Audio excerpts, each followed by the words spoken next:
She's crying.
Powered by Skechers Pickleball.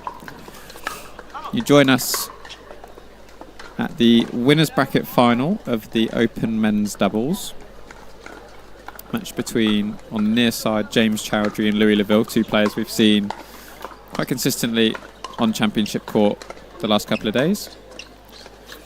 On the far side, potentially unfamiliar names, Antonio Casquero and Alexander Serrano.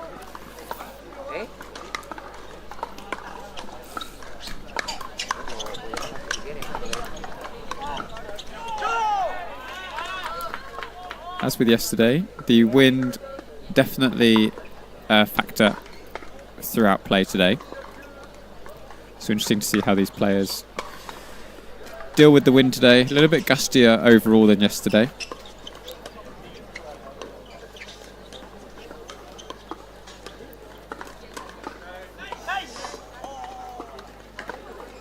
Speed up just goes long from Antonio. Slight premature celebration from Alexander. And we'll just get the scoreboard updated for you.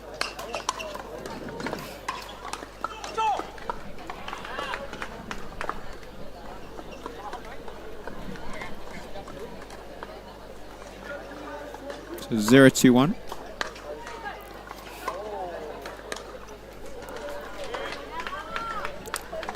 It's a little bit difficult when the wind is a bit more blowy to take balls out of the air, just because they can move last minute. Sometimes easier to let them bounce before making contact, just to guarantee the position of the ball.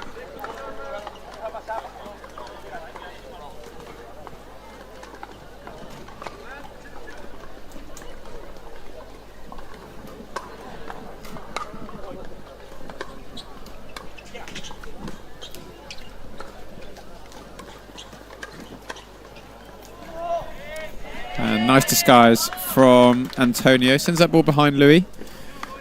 Brings them level in this first game, 2-2.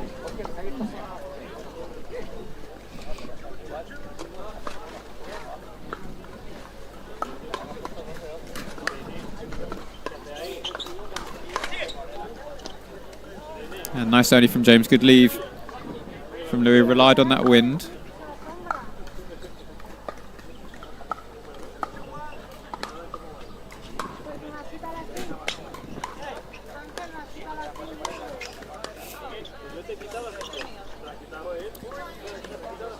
Maybe a little bit difficult for Alexander Serrano attacking that ball from below the height of the net, especially with this swirling wind.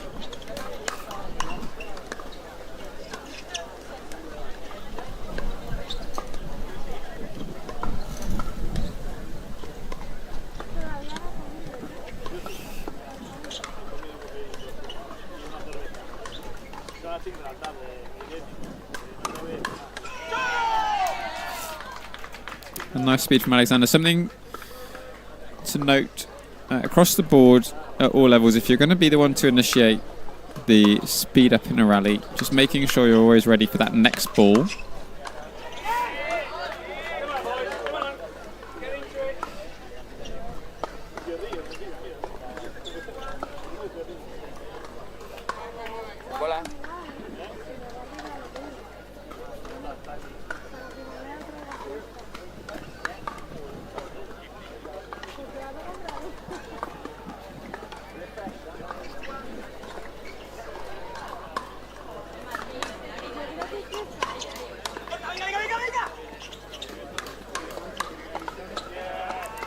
Nice hands from Louis. Always practicing the hands against the wall. The opponent that never misses.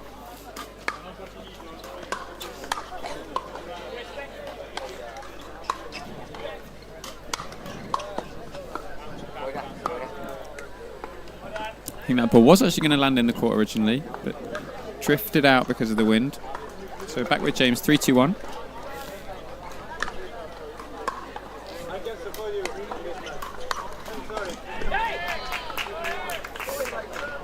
The lob going to be a difficult choice.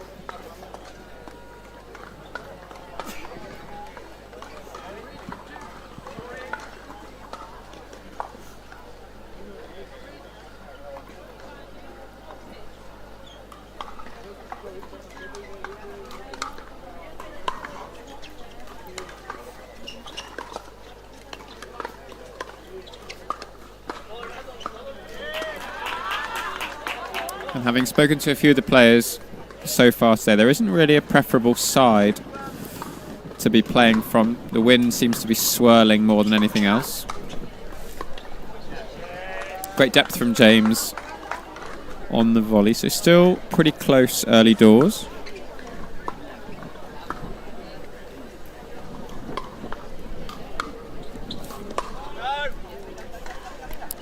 Drive goes wide. Going to be important today, driving and dropping, for players to give themselves margin for error down the sides of the court.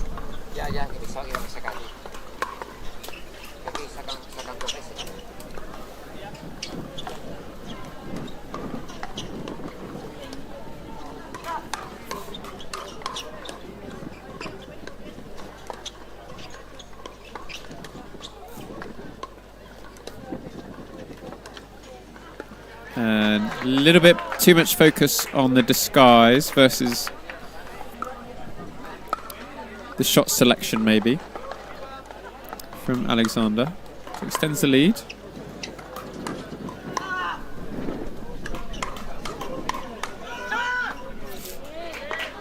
And great hands. Keeping themselves in that rally.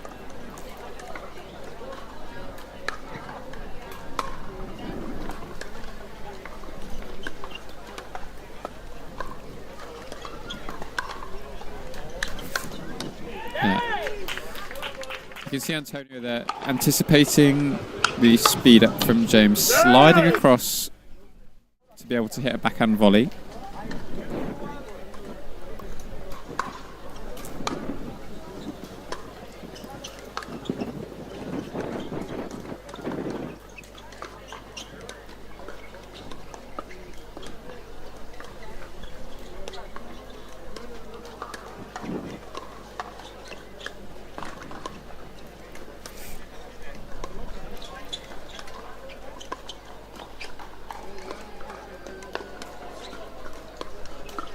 Yeah, and too good from James. Stay nice and patient in that backhanding rally.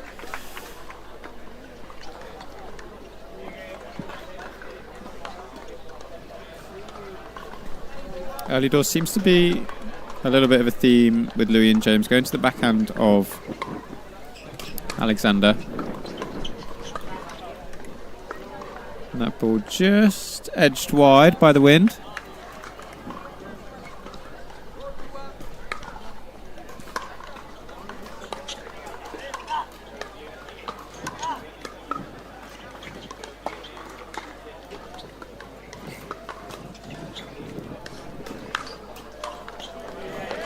And Louis just not helped out by the net cord.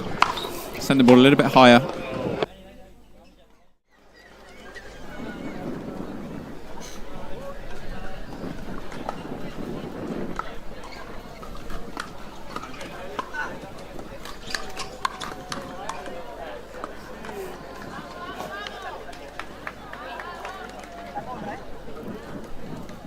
So 5-2-2.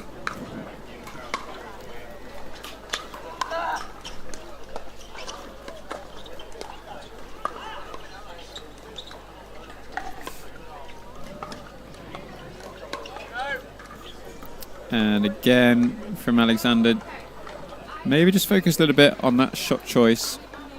Speeding up cross court is going to be quite difficult to execute with the wind, with the additional time for James to react.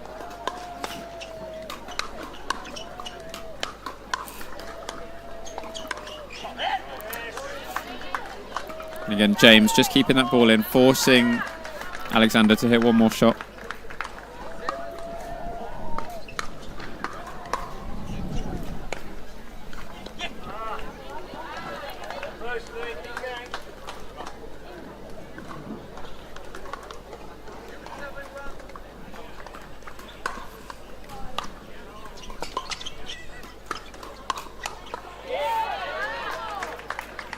James just leaving that backhand volley a little bit high.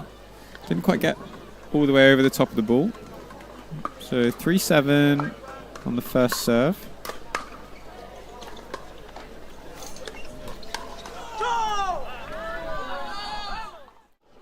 Bucket hat thrown off the court from Louis. Maybe a sign. Wants to seriously focus on this game now. Maybe causing more issues than providing benefit.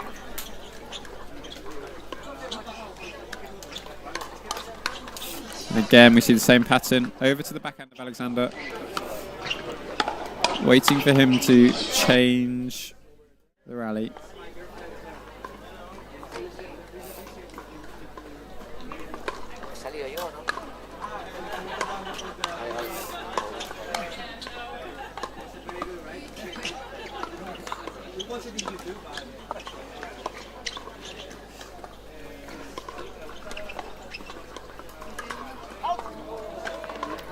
That's unfortunate. Don't mind the idea from Louis. Knows if Alexander lets that ball bounce, generally it's going to come back as a dink. This provides a slightly different threat with the Ernie. It's too good from James. Notice he leaves it right until the last minute before hitting the ball.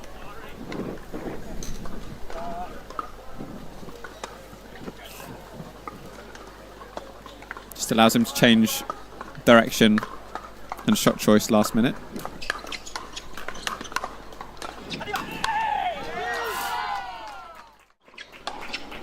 Nice hands from the Spanish pair.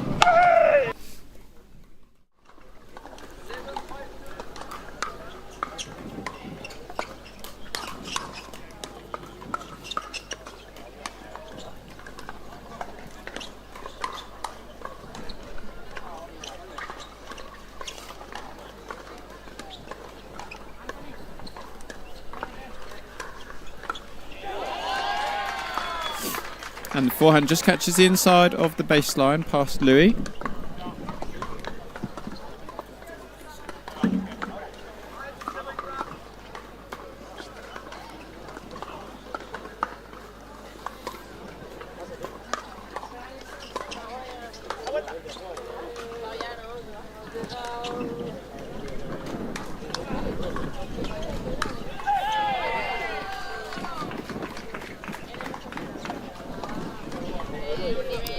Louis intimating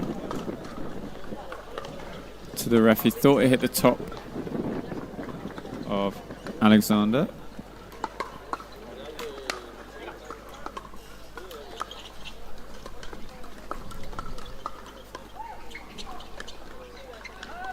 James just goes wide with the forehand, just lacking that little bit of topspin to bring the ball down.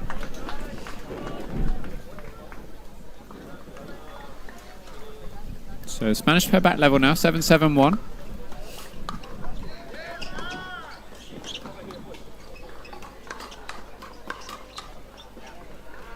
Yeah, too good from James again. That first speed up from Antonio going cross court.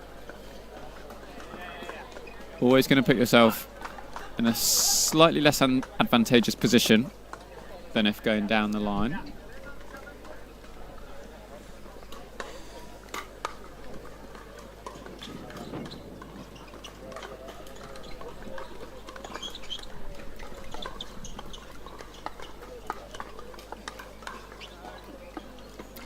And the backhand volley, just long. Nice patience from Louis, just moving the ball around, forcing a bit more movement out of Alexander on that right-hand side.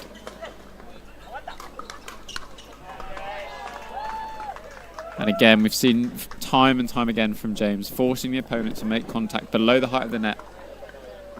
Makes it so difficult.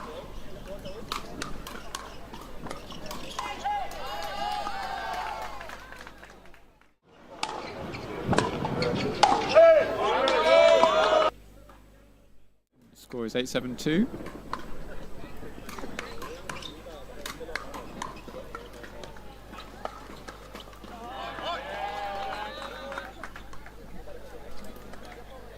And forced error on the forehand dink from Antonio. Just didn't quite get underneath the ball. And the attempted Ernie. Another unforced error. Which brings up game point in this game one for Louis and James.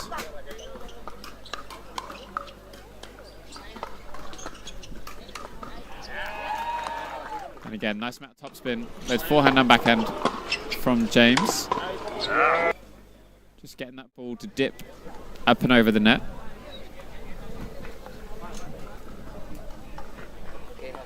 That's game one secured for the English pair. James coming off of a gold medal in the Open men's singles yesterday, beating his partner Louis in the final. Both players are part of Team England, who took the win in the Reballution Master Cup on Thursday, the team event that is played here at the Reballution Cup. Just in the break, quick word to some of the sponsors for this event: Skechers Pickleball, Hotel Playa de la Luge, Zebra, Yola Pickleball, Pro XR Pickleball, Franklin. All key supporters of this event. We thank them very much for their support. There are plenty more. We'll try and get around to as many of them as we can.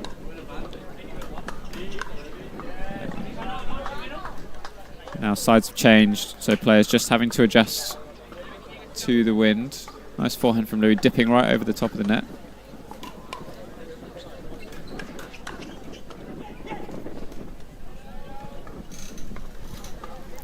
I've seen James so far very much preferring the drive on the third shot rather than the drop.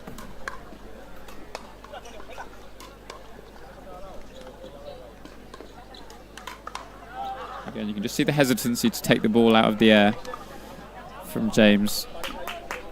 Sensible play to let the ball bounce.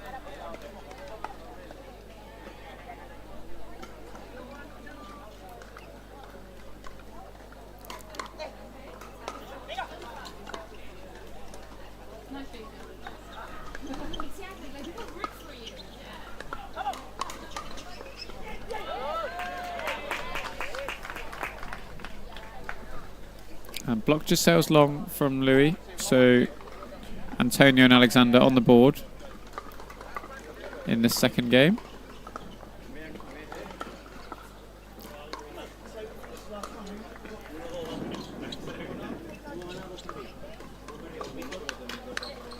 And that backhand roll from James garnered a few points so far in this match.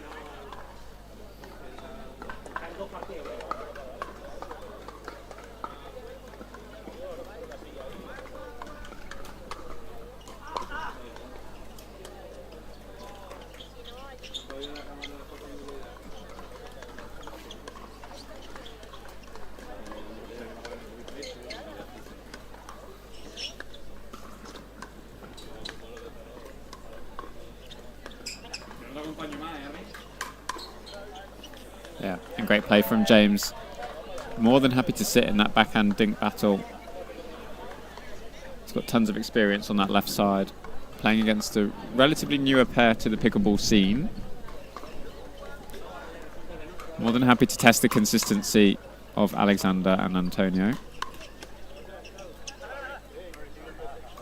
Speed up catches the top of the net. Louis did well to get a paddle on it, just not quite enough to redirect.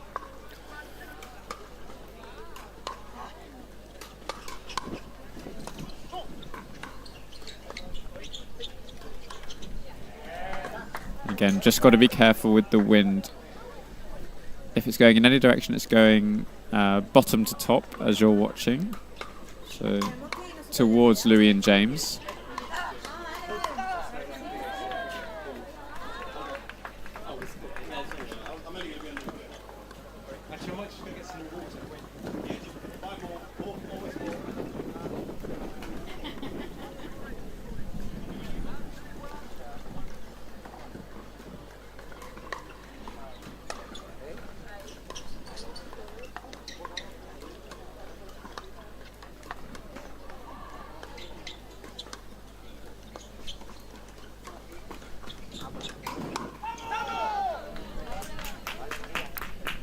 I think Louis would take back that shot if he had the opportunity. Caught in two minds, I think, whether to speed up or whether to lob.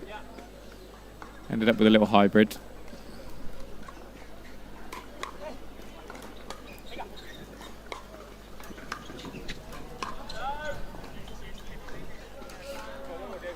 And again, good lesson for players of all levels. Anytime you find yourself slightly compromised in terms of your position on the court, always better to attempt a reset back into the non-volley zone.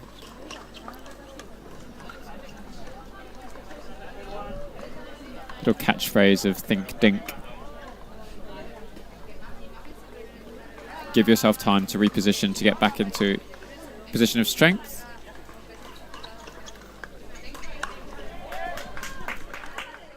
And Antonio in the black shorts. Strong badminton background. Played badminton with one of the organisers of this tournament, Ernesto. Very high level.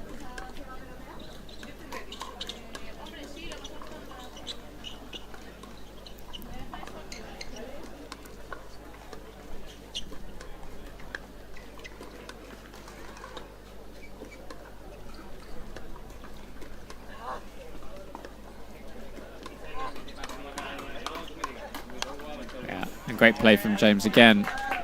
So consistent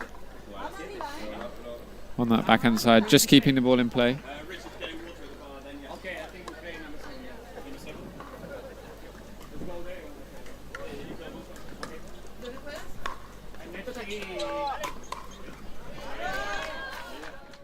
And one thing the Spanish pair have done well is take those opportunities on those high balls. Put the ball away at the first time of asking.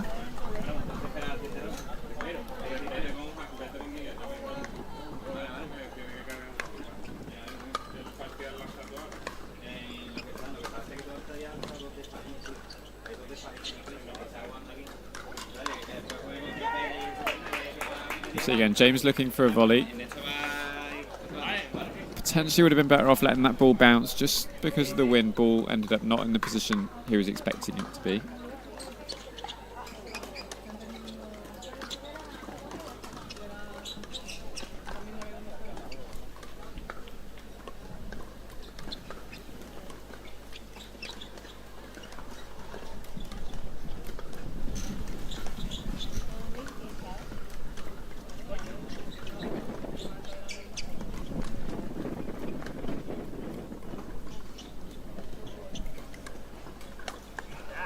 Great speed up from Louis. Antonio just left that ball a little bit high. Again, thinking of percentage plays with the wind, going to be a bit more difficult to change direction.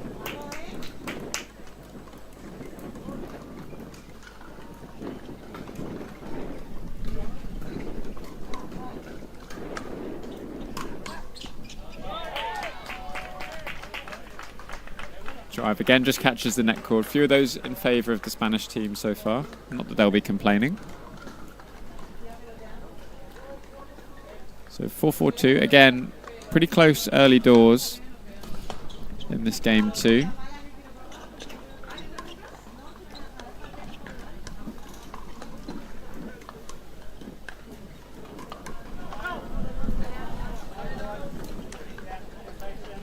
And again, common theme so far in this game. James just waiting for either Alexander or Antonio, whichever one is diagonally opposite him, to make the first move in the rally.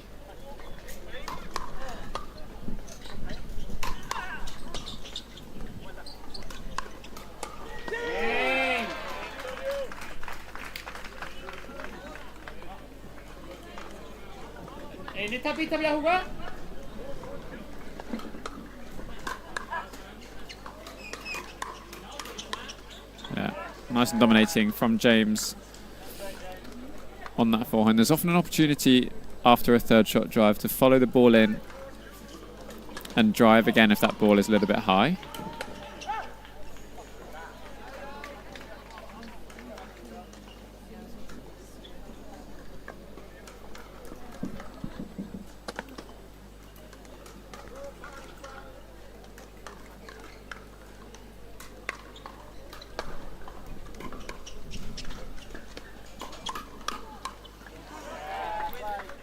Again, good hands from Louis. See him similar to Antonio in the first game, anticipating the slightly faster ball, sliding across to ensure that he can hit a backhand volley. You'll start to see him in those dinking rallies just sit on the backhand side a little bit more with his paddle.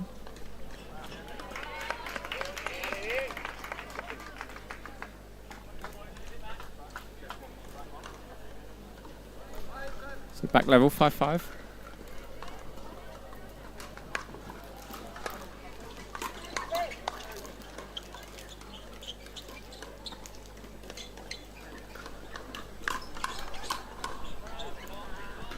And again, something we described earlier on, you can see James, as soon as he knows he's going to speed that ball up, anticipating, being ready for the next ball to come back.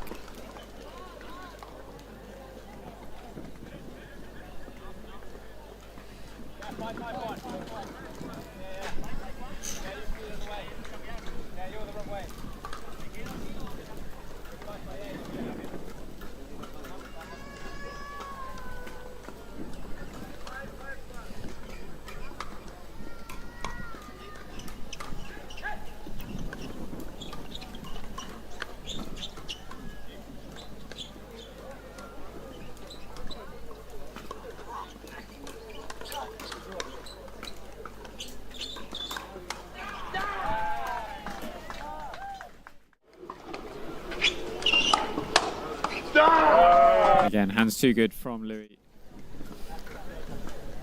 in that rally. Always anticipating the ball coming straight at him. Probably one of the more difficult players to get the ball past with pure speed. And that unforced error warrants a timeout from Antonio and Alexander. It's 7-5.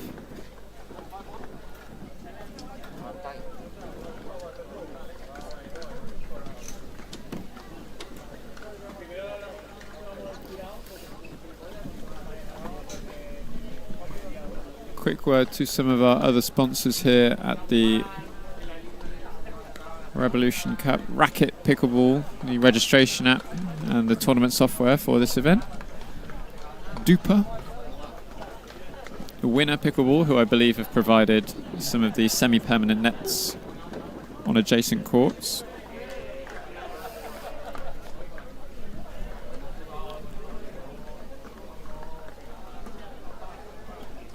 Rayox Pickleball, I think an up-and-coming Spanish paddle brand.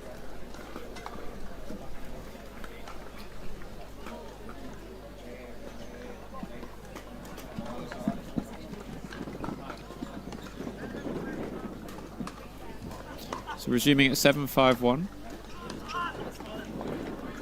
Again, we see Alexander fall victim to the wind. So difficult to always have it in mind got to try their best to let some of these balls bounce, especially off drops, because the ball's not moving so quickly through the air. More susceptible to the wind.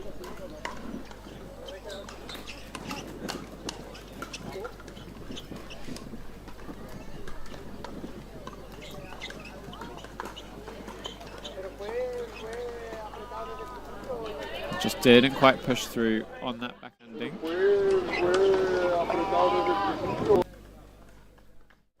So Louis and James just 2 points away from a place in the gold medal match.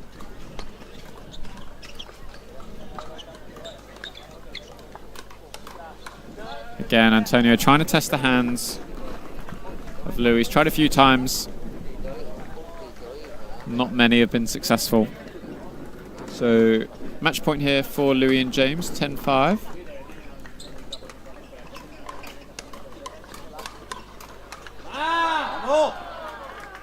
And something we don't see very often, James missing the forehand volley on top of the net. Let them off a little bit. Nonetheless, another opportunity to score points. Apply a bit of scoreboard pressure.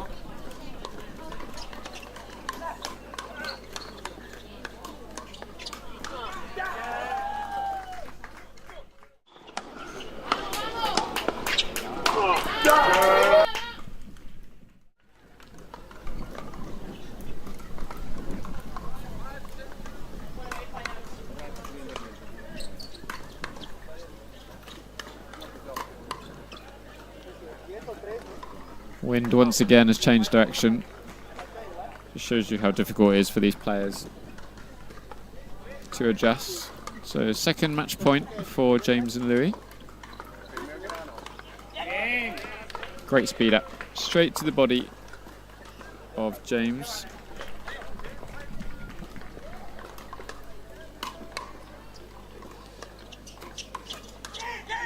And again, similar forehand volley. Just a little bit too keen.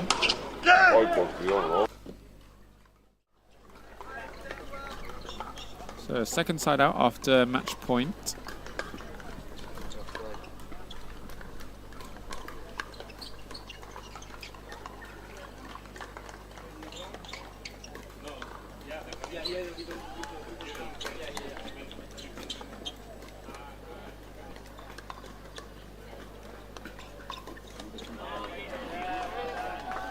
Again, Antonio just letting that ball bounce behind him.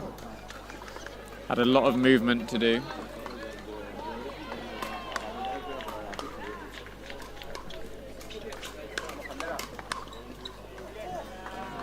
Good lead from Louis. We've seen Spanish pair favour the third shot drop over the third shot drive. But once they get into the net, very keen to speed the ball up.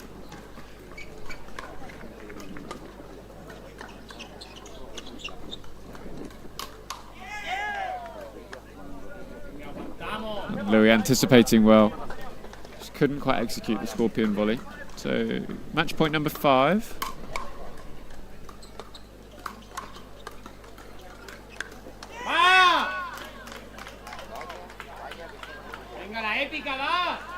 Still can't quite close out this game and match.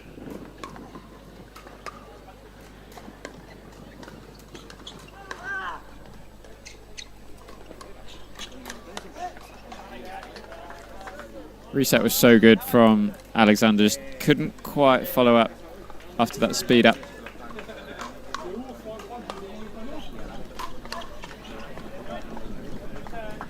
You can see Antonio remonstrating with himself to swing right through that ball, just came up a little bit short. So match point number 6.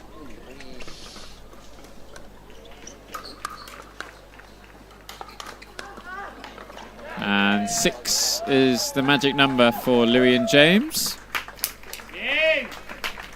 who progress into the gold medal match of the men's doubles 5.0.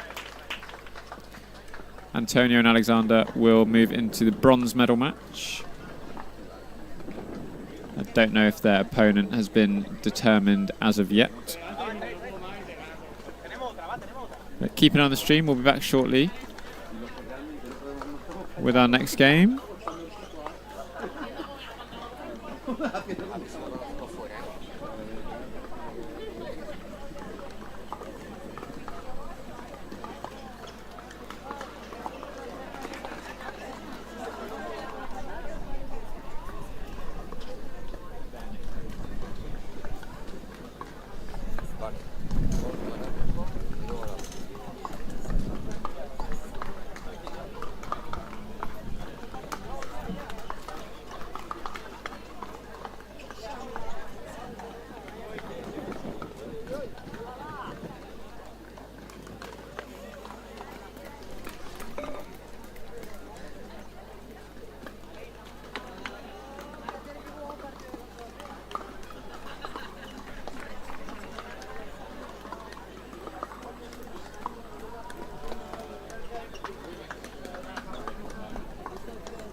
Ahí.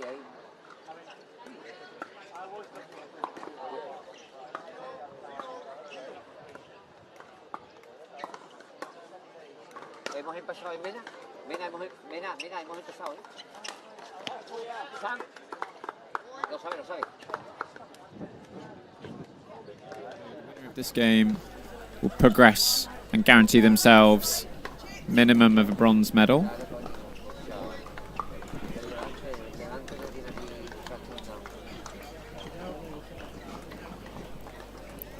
On the far side, you've got in the green Cyril Peltier, and in the pink bucket hat Arvid Darlin. On the near side,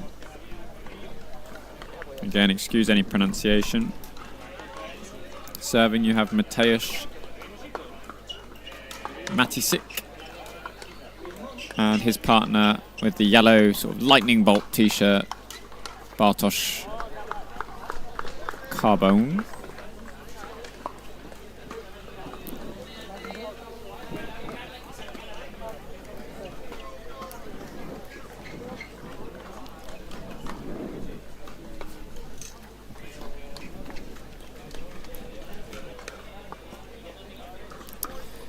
We've seen so far today speed ups a little bit more difficult with the swirling wind. Have to be a little bit more targeted.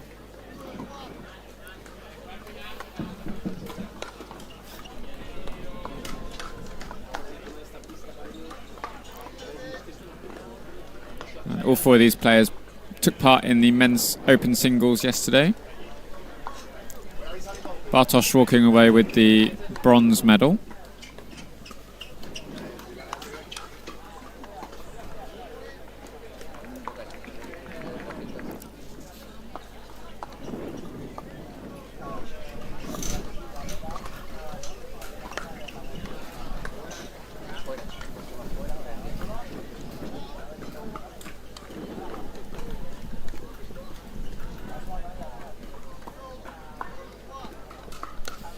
So early 3-0 lead for Cyril and Arvid.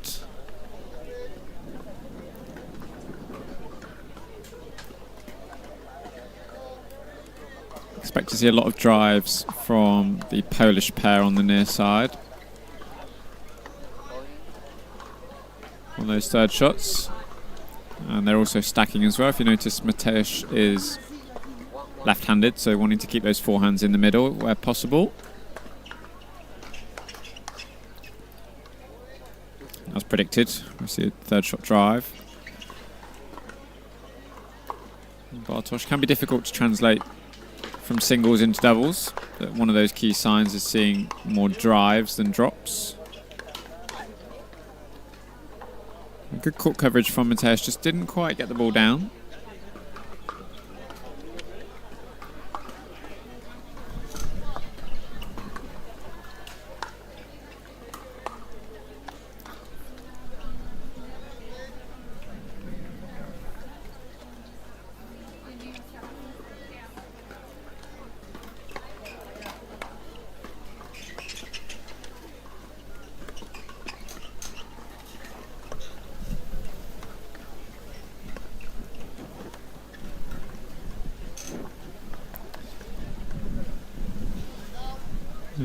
A little bit surprised to see Cyril changing direction on the dink. Don't know if we'll see that too often. Probably the most consistent player on court. And just a bit of a miscommunication in the middle. Do believe they're a new pairing, so we'll always take some time to build up the bond.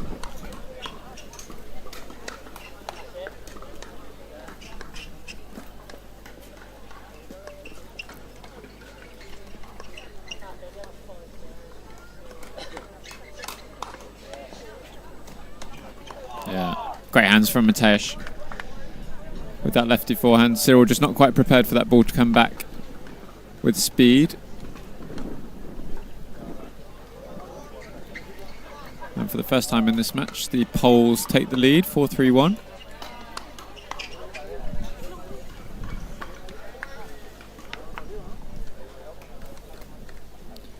Again, just struggling a little bit. Paddle a little bit lower than maybe where we'd want it to be.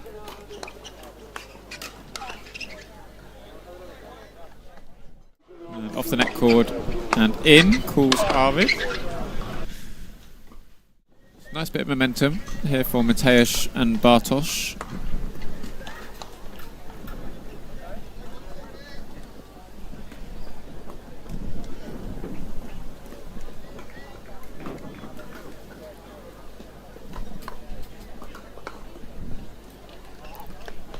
Cyril struggling a little bit with the wind at the moment, I think.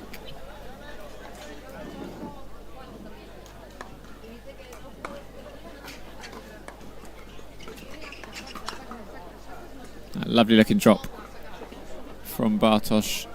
Again, don't think Mateusz quite expected the ball to come quickly.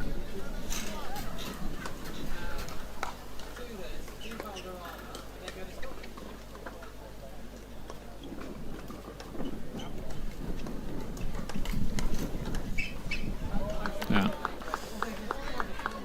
Nice disguise on that speed up from Cyril. Just open the paddle face last minute.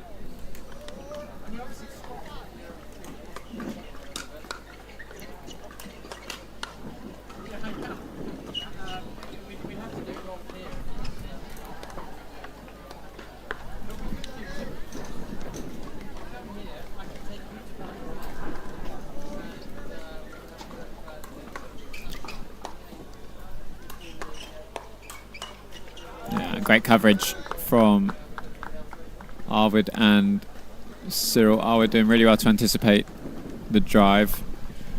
Coming across to that middle.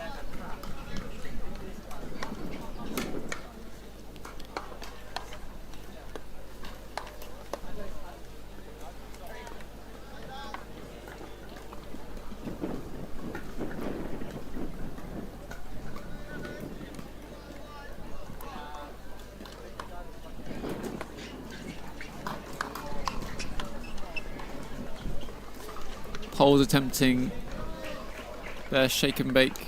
Mateusz couldn't quite get over the top of that ball. Really important when approaching the net quickly to keep that paddle up in position.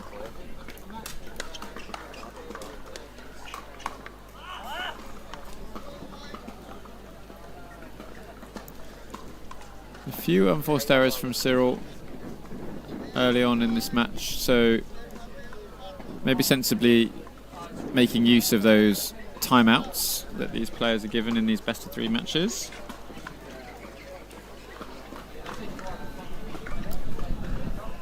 Maybe encourage Cyril and Arvid to stack with Arvid on the left. Looks a little bit more confident at the moment, a little bit more dialed in. Cyril just struggling slightly with contending with the wind and the pace on the balls from Mateusz and Bartosz.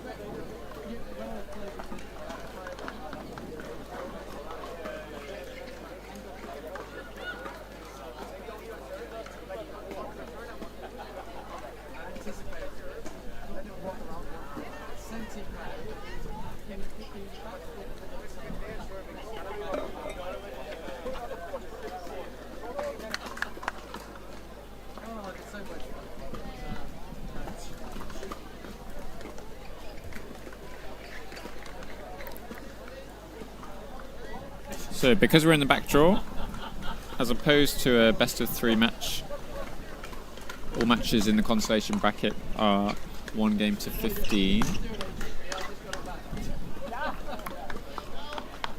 Nice hands from Arvid and Cyril there, fending off the attacks. And as I might have wanted or guessed, you see Cyril stacking to the right hand side. And Arvid staying on the left. And straight away rewarded for that decision.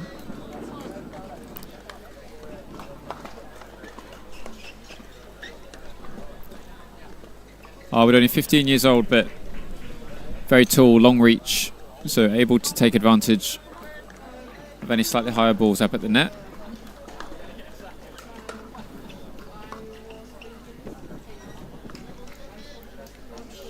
In retaliation, if I was Mateusz and Bartosz, start returning a little bit more to Arvid, just to prevent him from coming up at the net.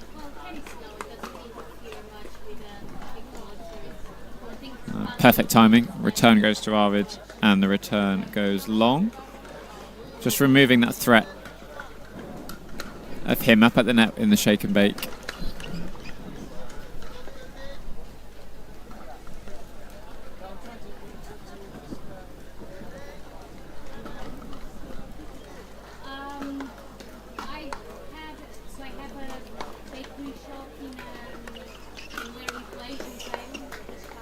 And Cyril just leaves that ball up a little bit high. Had to adjust to that wider ball.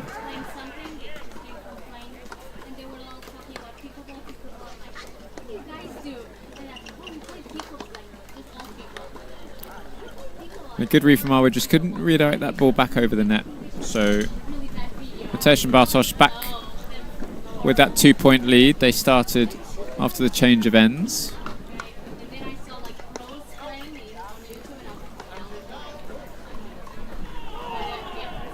Nice lead from Arvid and Cyril. And again, Cyril moving back over to that right-hand side on the serve.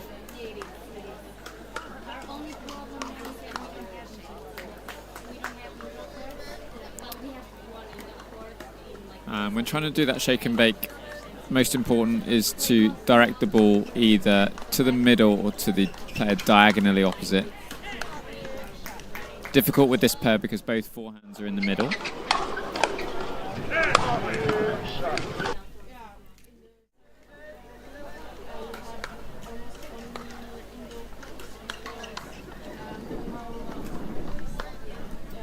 And so just a little bit early on contact with the ball.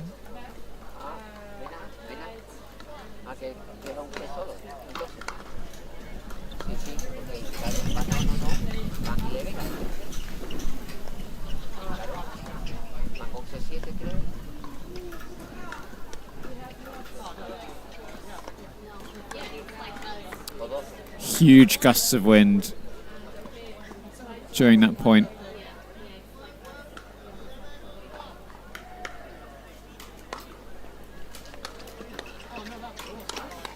Ooh.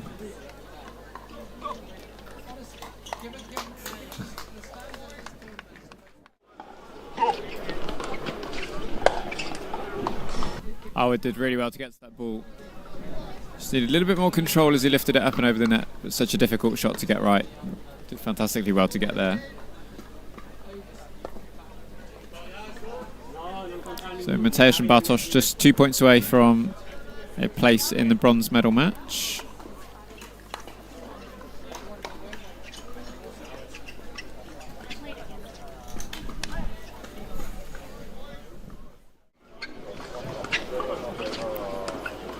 Ball almost hovered on top of the net.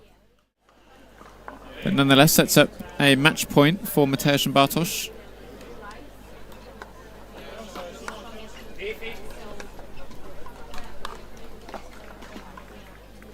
Just can't quite redirect that ball back over. So opportunity for Arvid and Cyril to put some pressure on. Not going for the stack this time on the serve.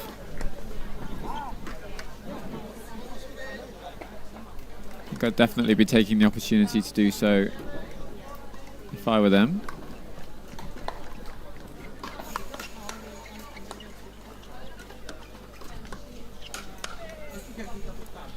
And Cyril again, just popping that ball up a little bit higher.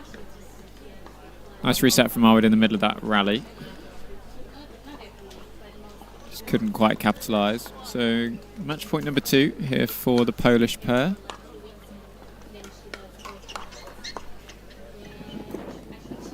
Good lead from Cyril. Wind is slightly moving right to left as you watch.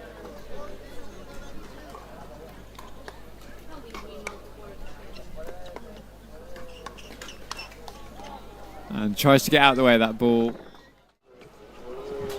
Thought it was going long. Great win for Mateusz and Bartosz, who move into the bronze medal match, where they will face Antonio Casquero and Alexander Serrano. I believe that's going to be our next matchup here on Championship Court, so stay tuned and we will be back shortly.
Don't tell me you understand Polish.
So just as a reminder, because this is the double elimination format, the winner of this match progresses into the gold medal match to play against Louis Leville and James Chowdhury.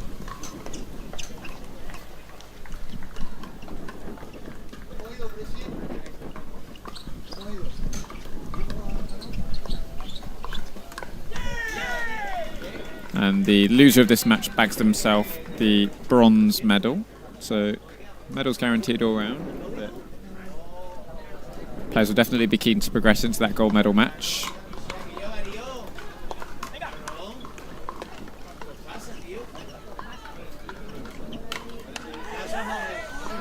And Mateus just missed a couple on top of the net early doors, maybe not fully dialed in as of yet.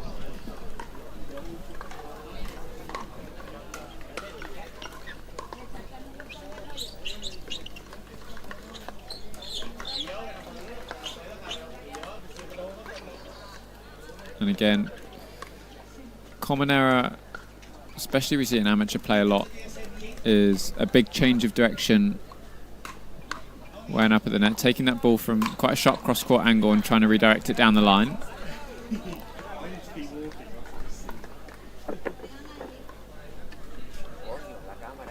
0-1-1.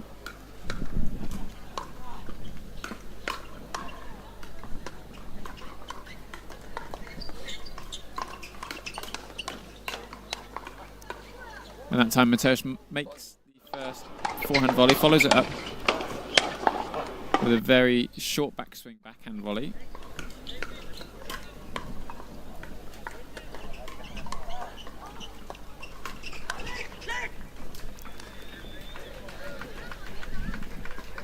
We saw earlier from Louis and James a real effort to get into the net against the Spanish pair, just maintain that position in the dinking rally.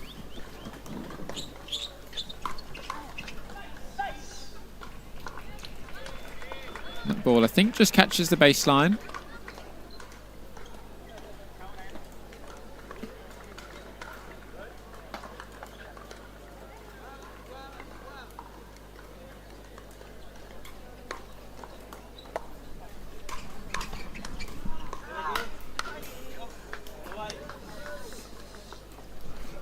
Mateusz and Bartosz electing not to switch off of that return. I think they might play this point straight up as well. It just means the backhands are in the middle.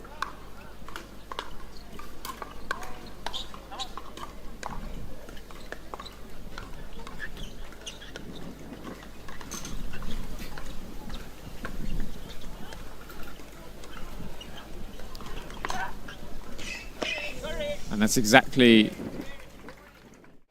what they would have wanted to avoid, that confusion in the middle with both backhands. Just left that ball slightly higher up.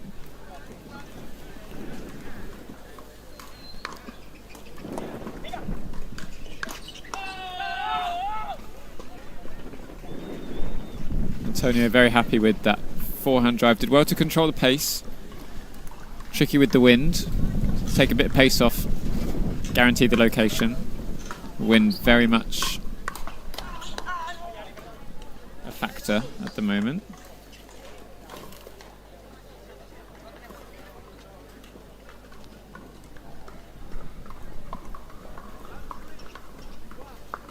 I'm a bit behind on the scoreboard, apologies. Score is 1-3-1.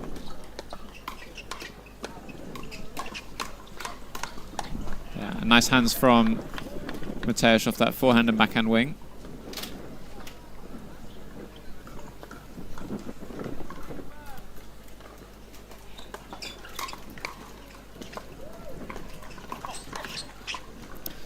I've seen a couple of attempts at the Ernie from Antonio that have gone a little bit wrong. Maybe not the most familiar shot for him, still learning the trade of pickleball. Ernie is all about timing.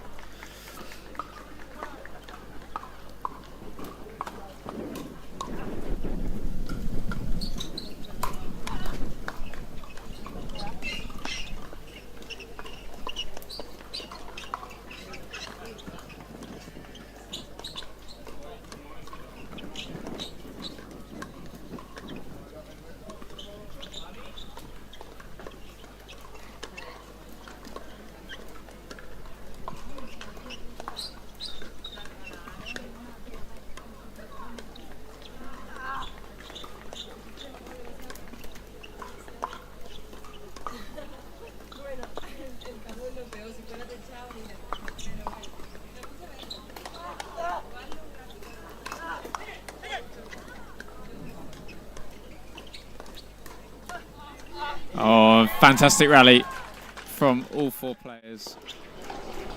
Mateusz, I think, in hindsight, would have wanted to leave that ball.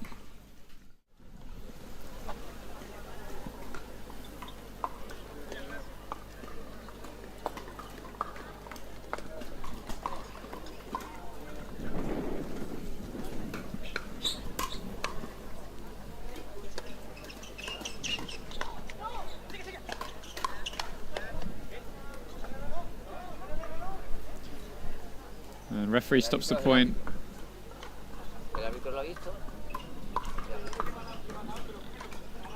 Looks as if he thought the ball came off the body of Alexander Serrano. Despite the protest, looks like the point is going to Mateusz and Bartosz. And it is the referee's call. As much as the players might disagree,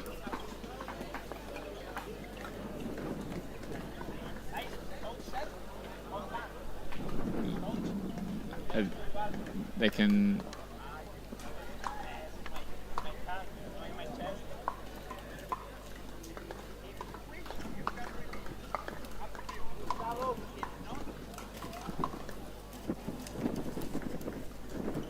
the Polish players have put themselves in a little bit of a hole here. Referee's call was the ball hit the body.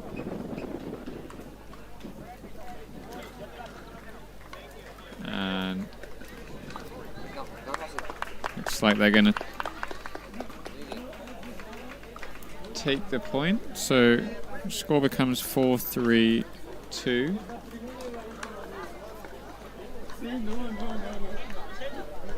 Difficult situation to be in as a player because players telling you one thing, referees telling you another. Just long on the baseline to extend the lead, 5-3-2.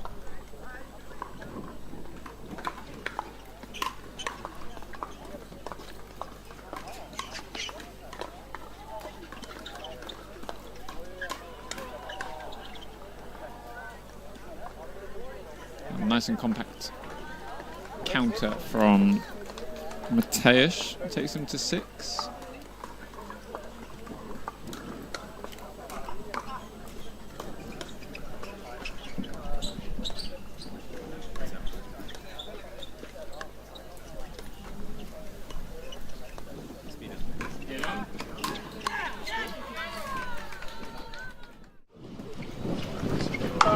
Seen a few times from Antonio today, holding that forehand, waiting for the ball to set up and taking probably more opportunities than maybe he should to speed up the ball. That one right into the body of Bartosz.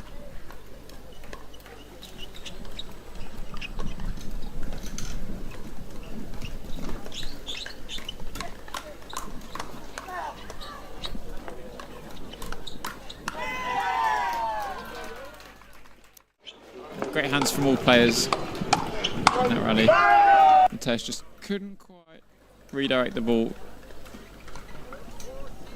over the net. Just needs to make sure as those rallies continue, that paddle stays up nice and high.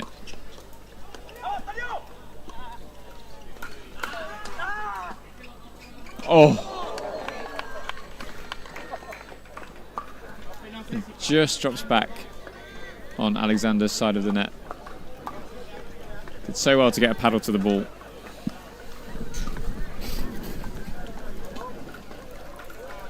So 4-6-2.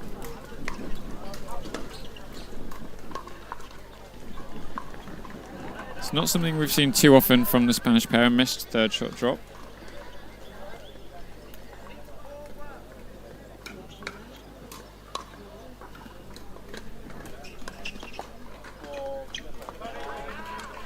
That chord this time doesn't go in their favour.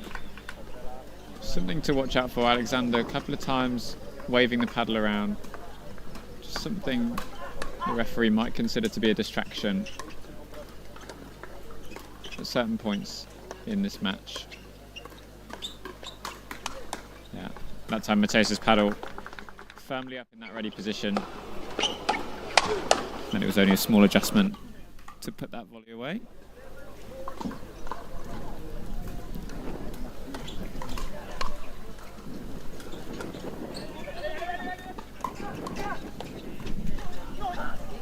And again, great hands from Bartosz. That reset right at the feet. And we saw earlier with Louis and James, just making Antonio and Alexander play one more shot often proved fruitful.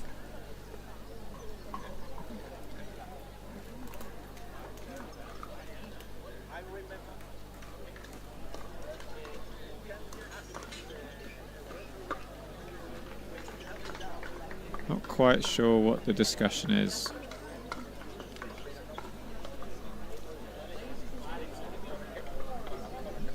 I think referee just reasserting his authority. Once players defer to the referee for a call, the referee's call is final. I think just making sure all players are aware.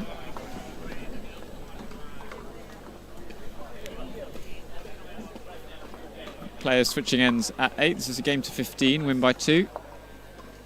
As a reminder, the winning team will progress on to the gold medal match to play against the so far undefeated Louis Leville and James Chowdhury. Meanwhile, the women's 5-0 open doubles is ongoing. I believe they are running similar format to yesterday with the round robin followed by single elimination bracket. So once we get word of who's progressing through that, we will keep you in the loop. And again, Bartosz sitting on that forehand, waiting for the counter to come back. Always important when you've got the serve after the change of ends to win that first point.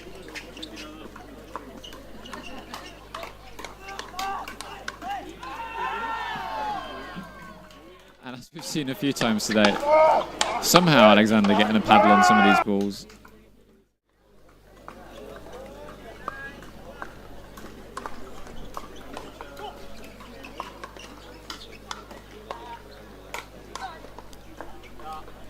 And again, the Poles playing backhands in the middle off the return, so not electing to switch.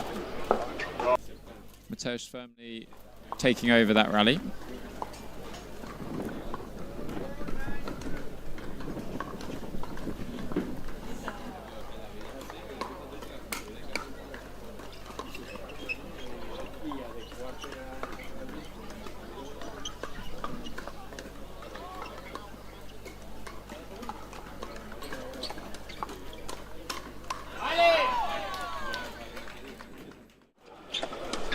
Alexander does really well with that sort of very characteristic 1-2 punch.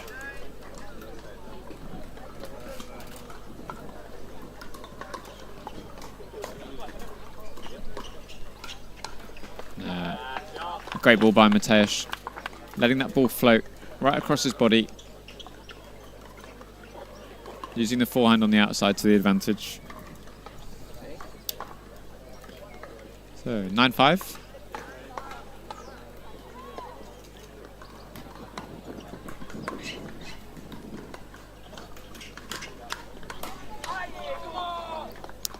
And again, we see Antonio a little bit premature with the speed up. So important when you've got two players so quick on the other side of the net to wait for the perfect opportunity. Really go after the placement rather than the power.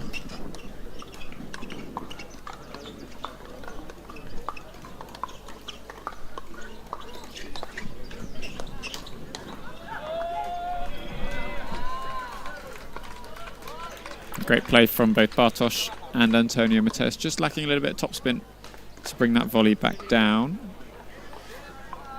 10-5-2.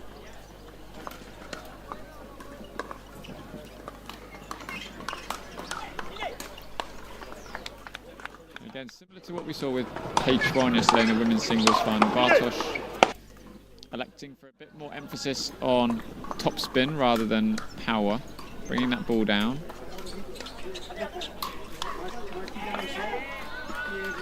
And as we said earlier, Antonio coming from a very high level badminton background. There's not going to be many smashes of his that make their way back.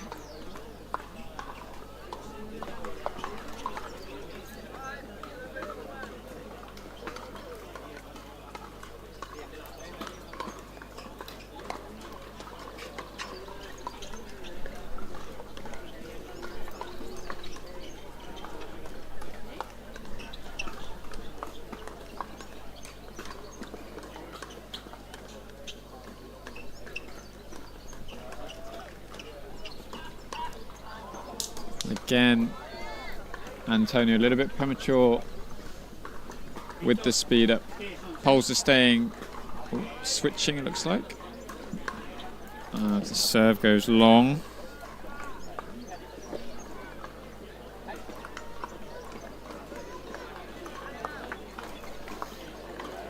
So timeout called by the Spanish pair. Just need a moment to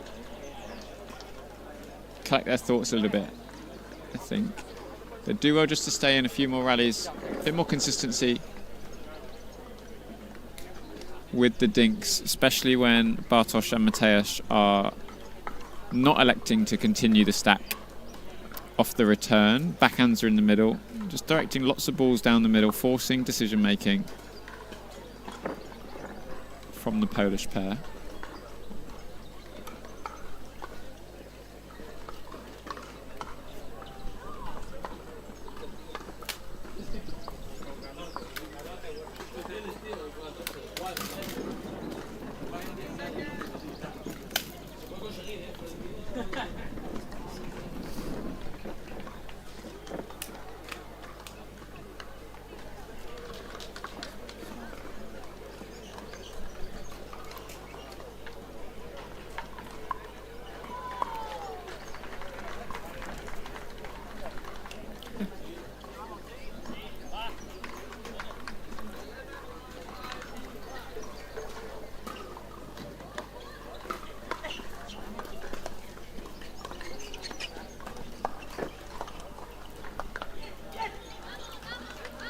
Neckcord just taking the ball away from Mateusz a little bit.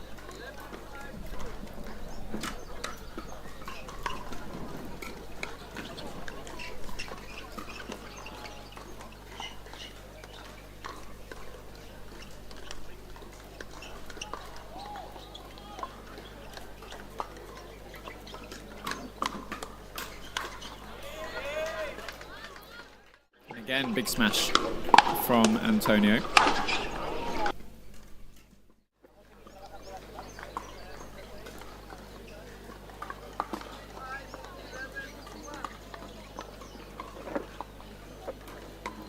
Mateusz and Bartosz done well so far, so really focus on getting into the net off that serve.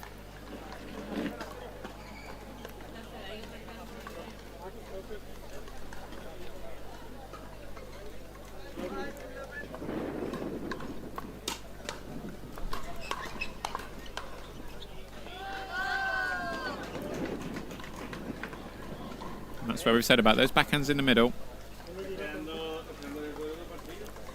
Always a bit more difficult to be sure as to who's taking the ball.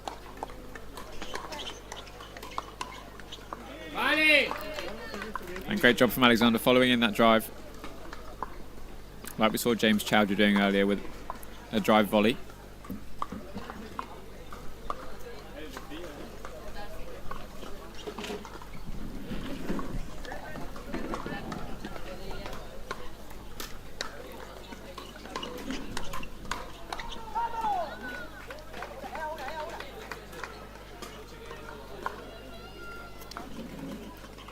It's the first time really we've seen the Polish pair look a little bit sort of worse for wear in this bronze medal match.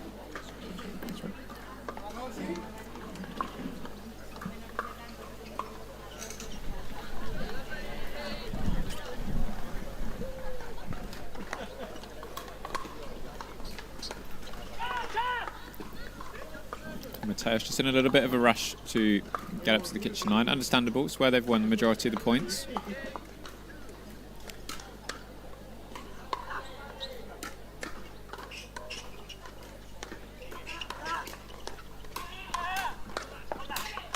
Ooh.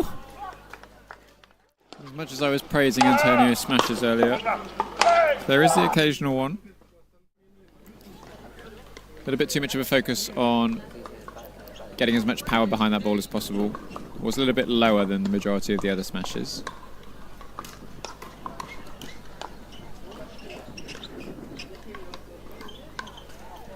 And again, a little bit premature from Alexander. If you're going to be taking balls below the height of the net, got to make sure there's a little bit of topspin to bring it back down into the back of the court.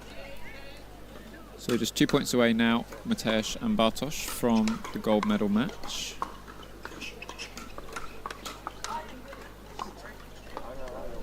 And there's one. Are on the second server. So Antonio and Alexander just need the one stop. And unfortunately can't be done. Return sails long. That is game, set, match to Bartosz and Mateusz. I have to say, I think on balance, deserved the win. A little bit more consistent overall than the Spanish pair. So good luck to them as they progress into the gold medal match to play against Louis Leville and James Chowdhury, which I believe is going to be our next matchup. And we will have that for you shortly.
Oh shit! Whoa! Is this pink?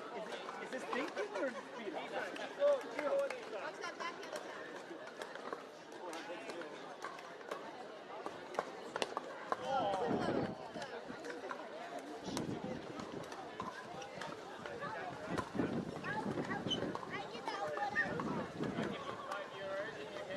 Yeah. Oh, too low. No, you thought about it.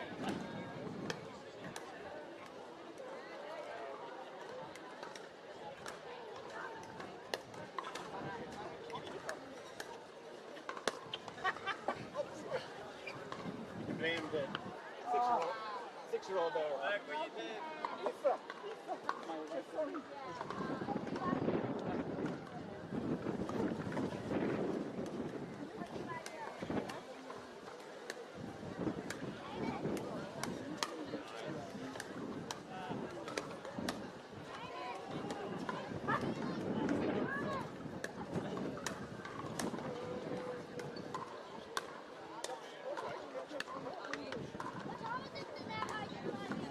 No, I can't afford that. No?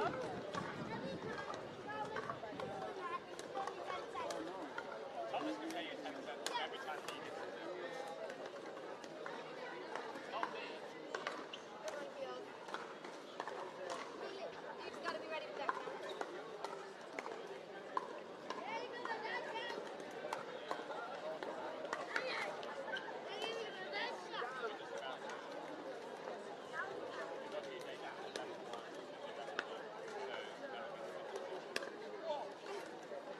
Way out.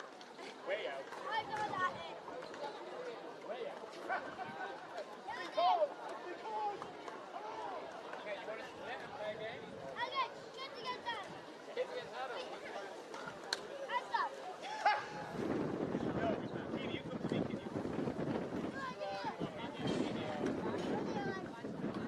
Live on YouTube, I bet.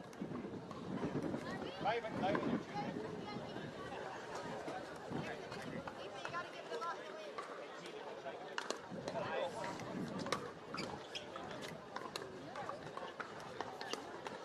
Oh, he has not bent like that away.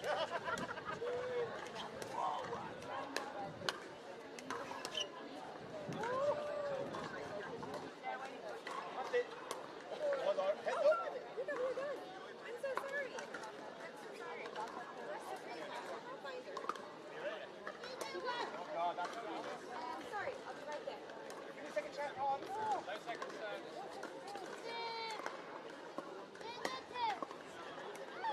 Oh, that's easy.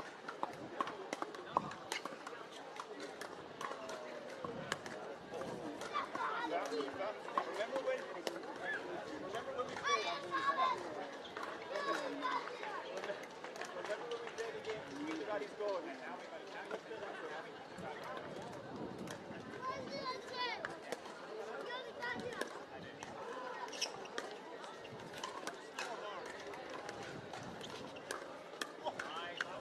speed up. Let's go.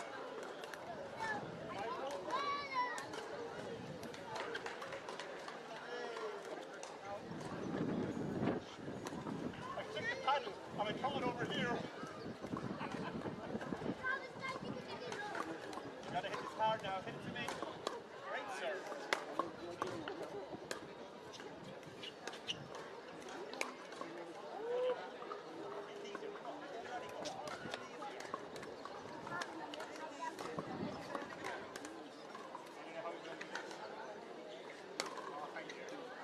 Should I leave it for that?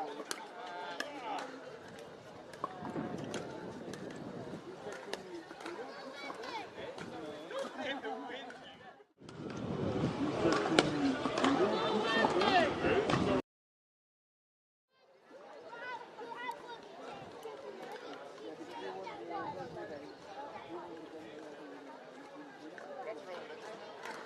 Oh, Trey, oh, what? Oh, he's both. I thought she was dropping me as a partner. I'm being parenting here.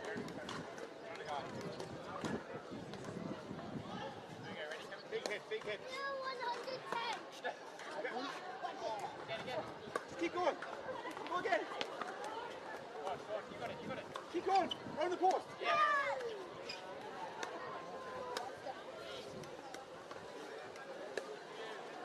Oh, Yeah. yeah. We'll take it. Oh! Oh, top of everything. Don't leave me hanging though.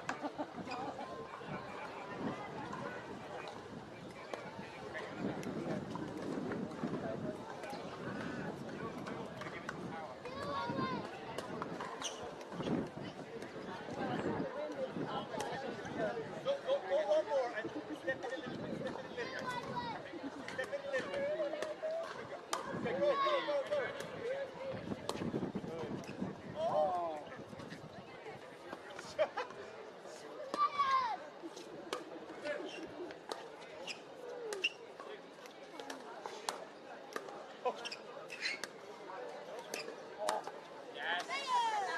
Too good.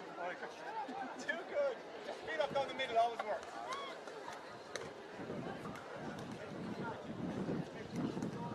I think she did. Pretty knows.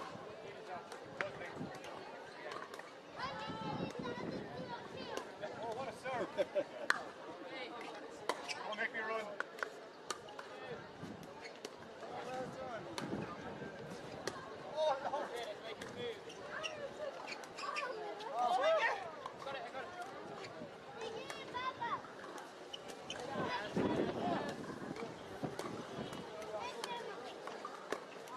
Hey, stick to your side.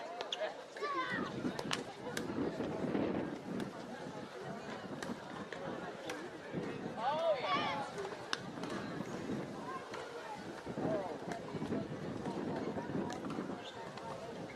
I think was playing this last night.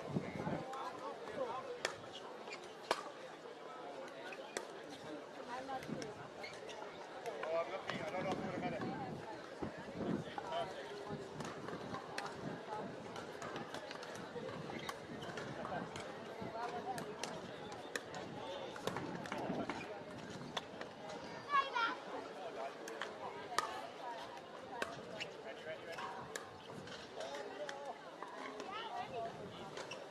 Easy win.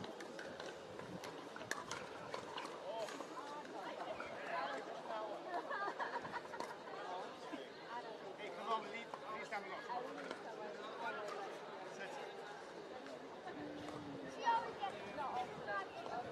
Oh, here's bomb coming. Here we go. Trouble.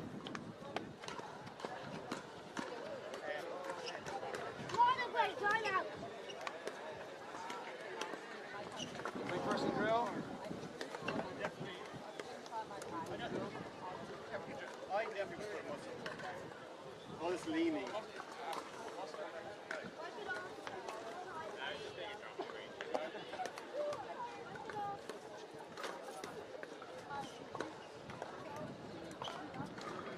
You trying to do a bit of drilling, Sam? Huh? You do a bit of drilling? Your free time?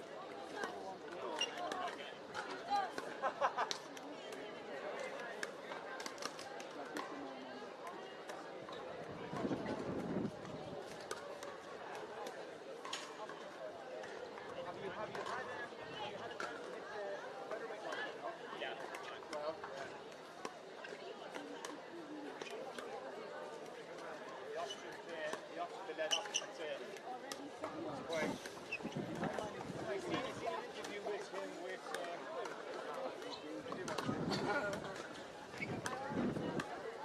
yeah. Yeah.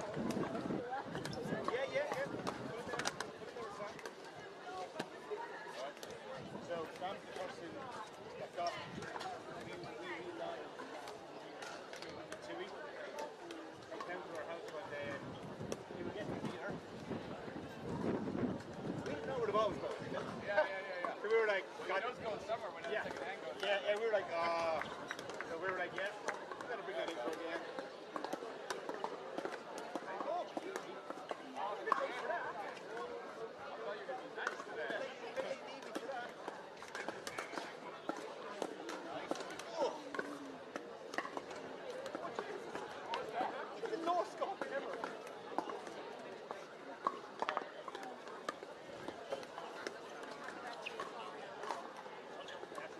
Oh no, okay, sorry guys.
I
didn't deserve that.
Hey, you got it. You got it.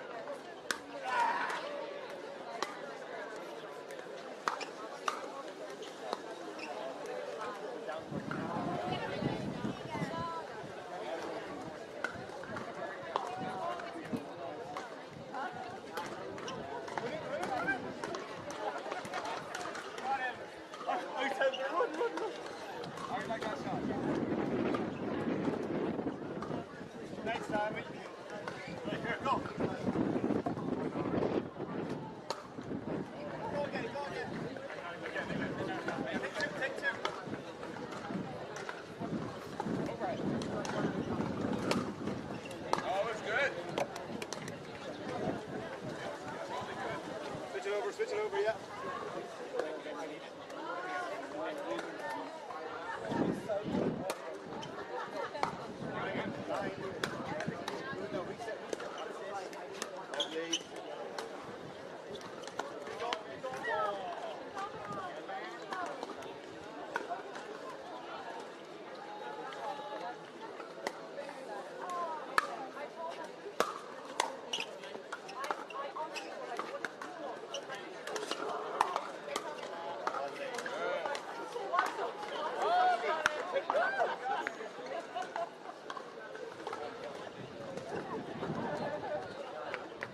take it, we'll take it. Ins now. I'm so tired. Don't hit me. Don't hit me.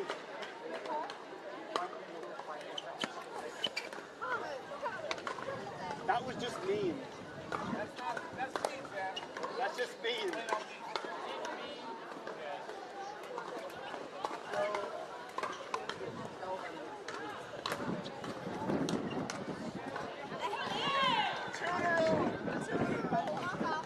That's a walk off.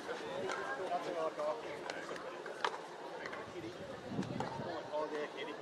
I have to do some MVP. MVP. Is it cool? Kitty, what's the story of medals, Francie? Is it tomorrow? Medals? Francie medals? Oh, is that like 9? I think it's the same as that. Come back again. What fun?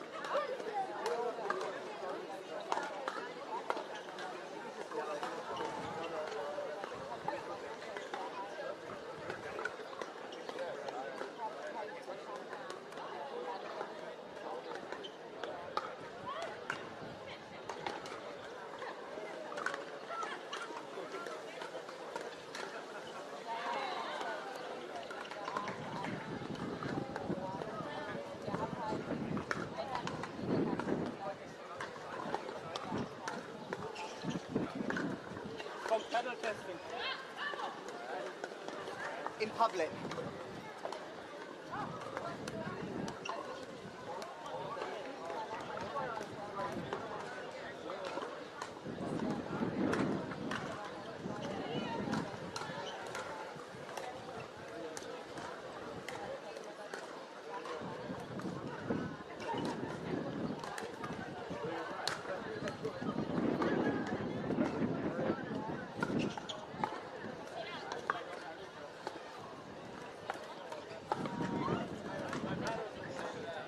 I have a paddle. The same one as this one. Okay, yeah, that's good. Yeah.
Christian Singer aus der Rosenstraße. Ich wollte nur fragen, weil das ich bin ja geschlagen.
en handboll, de hade lite olika grejer här.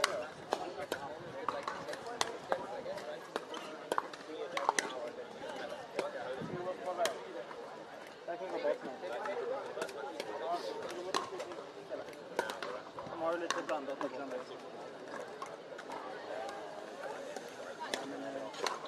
Men jag är med.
Estamos preparados.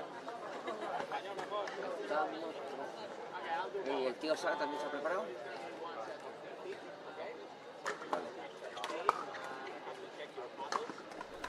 No sé si esto será una 3C o no sé. Ah, sí, vale, yo no estoy aquí bien.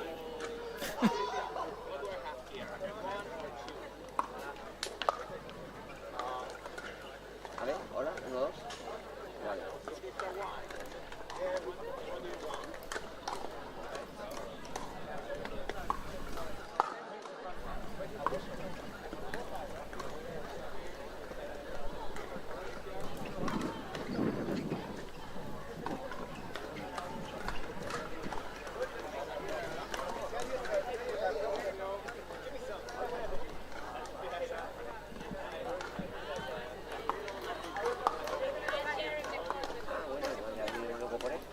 El carril, que lo que va a tirar es hasta la cámara, vamos, para sacar el carro.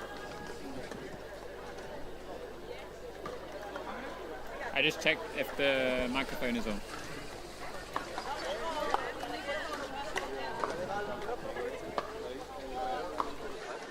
Yeah, can you hear me? Venga, ¿qué dices? ¿Que el micrófono de Samba?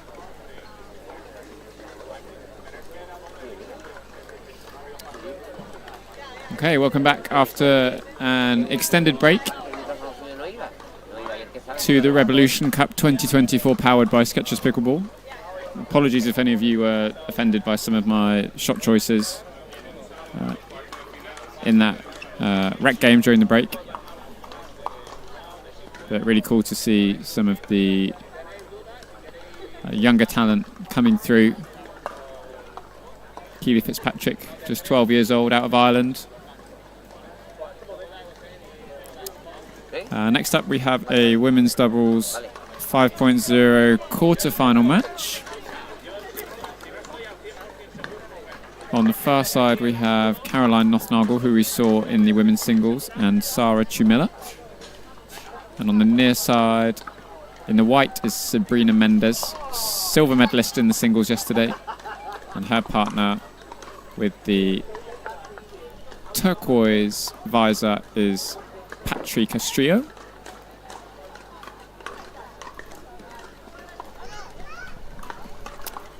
This is going to be one game to 15, win by 2, so players will switch sides at 8. The wind has calmed down a little bit in comparison to what it was earlier, but nonetheless still definitely a factor.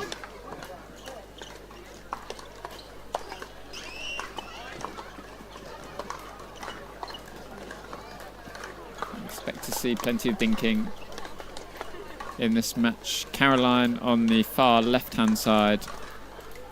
Very strong tennis background, so maybe a few more speed-ups and drives from her.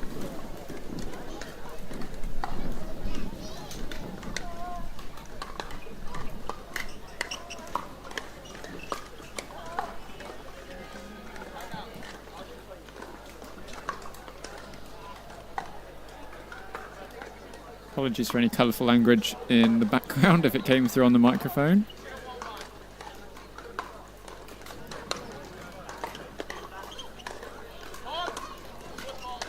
And foot fault called on Patrick Ostrio by our referee, who went through all of the pre-match checks with the players, including their paddles.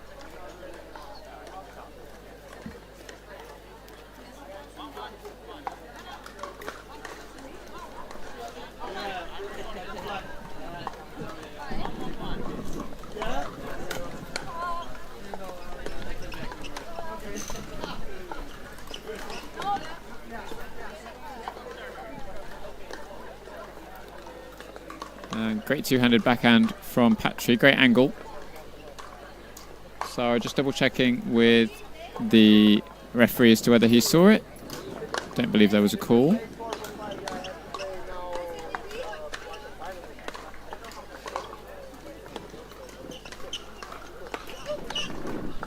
And just catches the top edge of the paddle and sends the ball wide. So Nothnago and Chimila out to an early lead, 2-1 on the second serve. Big gust of wind as that serve came across. As we said yesterday, bit of advice for all players just to stand a little bit further back, as you can see Sabrina doing, giving herself the opportunity to then move forward as she hits her return, just to get a little bit of extra momentum on the ball.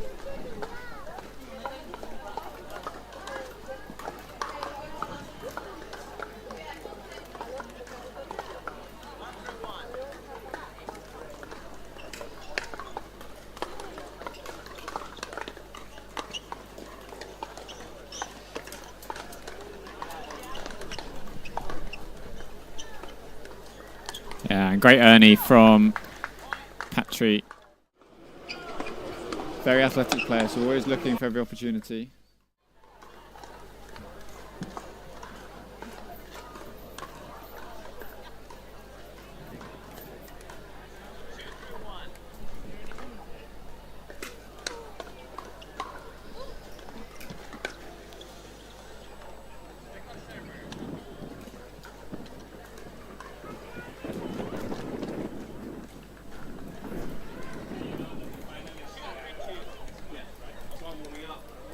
So 2-3-2. You can see Sarah and Caroline operating a stack on the return. So wanting to keep Sarah's forehand in the middle.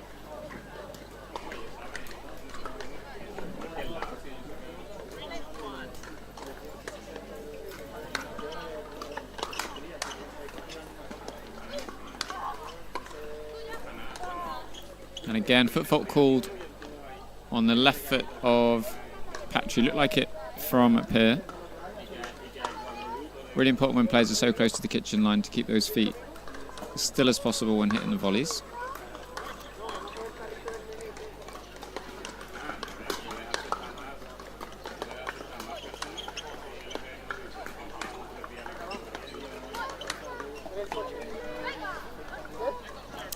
A nice job from Sabrina taking control at the non-volley zone, using that middle forehand to push the ball around.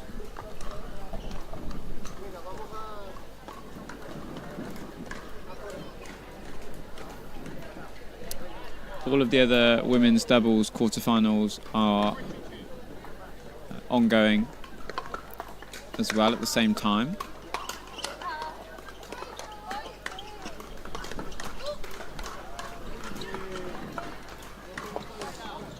Nice use of the forehand roll. Top spin volley.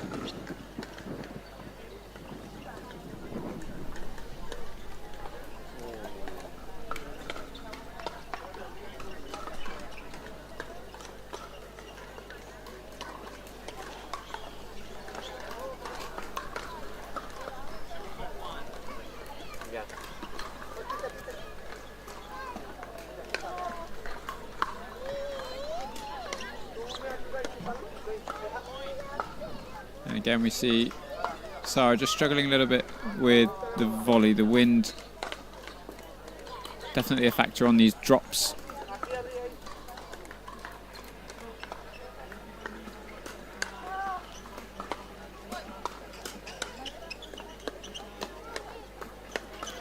A nice change from Sabrina. We saw yesterday in singles operating more of a flat backhand drive. That one a little bit more low to high, got a bit of topspin, so the ball dropped after going over the net.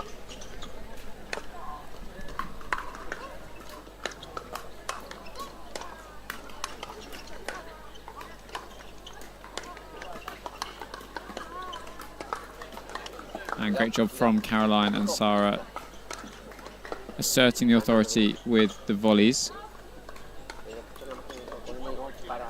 Para el saque. Una vez que ya saquemos, ya se te puede...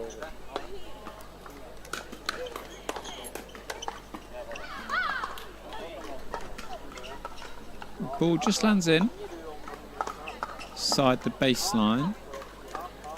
See the struggle from Sarah once she hit that short return. Didn't quite have enough time to move forwards all the way up to the kitchen line.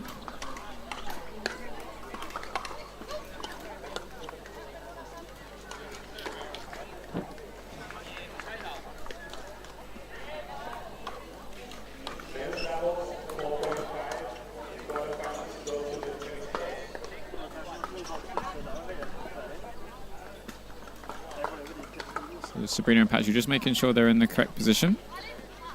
Score is 4-5-1.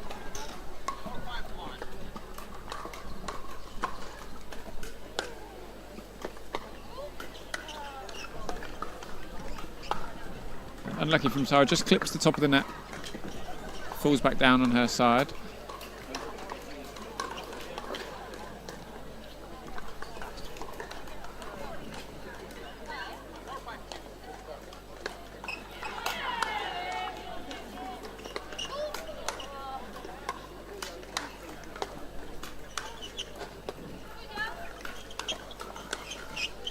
And net cord goes in the favour of Sarah and Caroline, brings them level at 5-5. Nice change up from Sarah. She'd previously worked her way in with resets that time, taking the opportunity to hit the slightly higher ball. A bit more of an aggressive fashion. The wind definitely against her.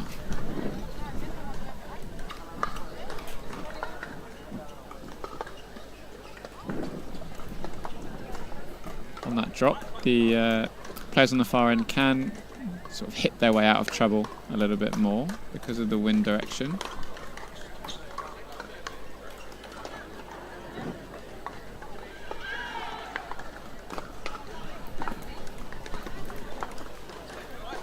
Quieto, quieto.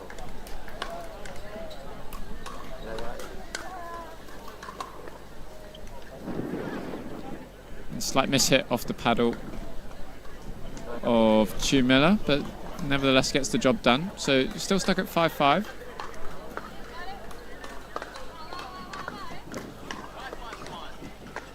Again, as we've seen, sort of a common theme for this weekend has been early on in games, neither team really taking control of the game.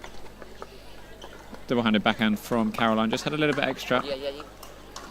Caught Patry out a little bit. So they retake the lead, 6-5-1. And the volley goes long, so take to 7-5. Patry and Sabrina is a newer partnership. Sabrina's usual women's doubles partner, Maria Fernandez, currently in hospital having undergone surgery on an ACL injury. Yeah, and great change up from Sarah with the lob, using the wind in her advantage. And that takes them to a change of ends at 8-5.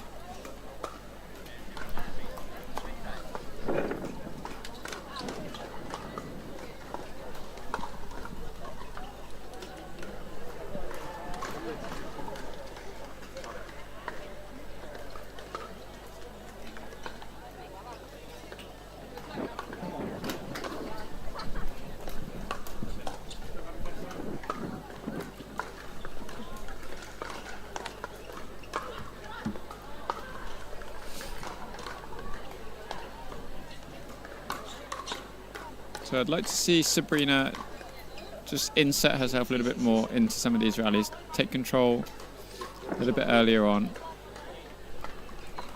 unwind the stack on the return to keep her on the left-hand side. I just had a little bit more success in being dominant. So 8-5-1.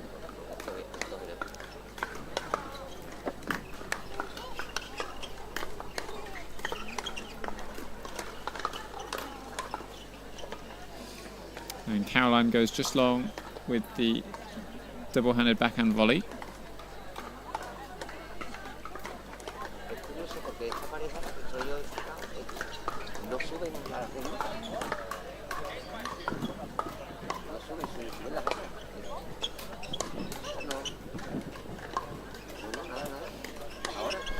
And there you can see if they can unwind the stack on that return to get Sabrina onto the left-hand side, she can control the game a little bit more with that forehand in the middle.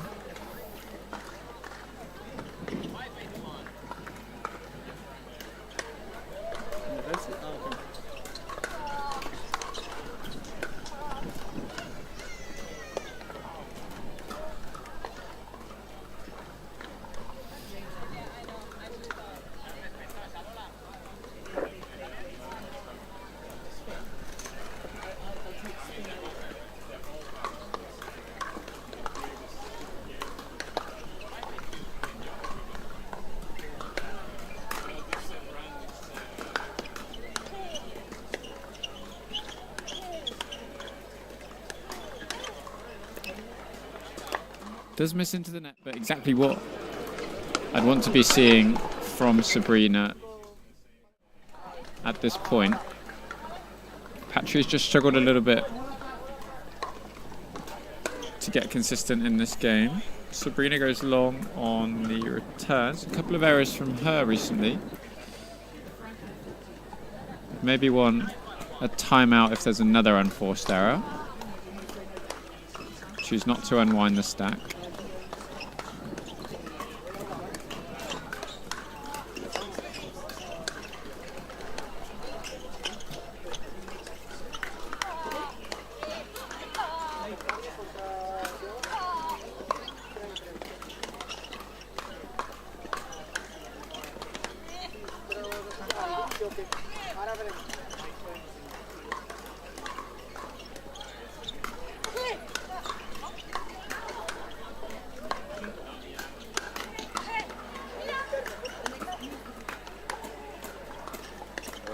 A great rally from Sarah and Caroline. Fantastic job resetting all of those balls, forcing Patri and Sabrina to keep volleying, keep smashing.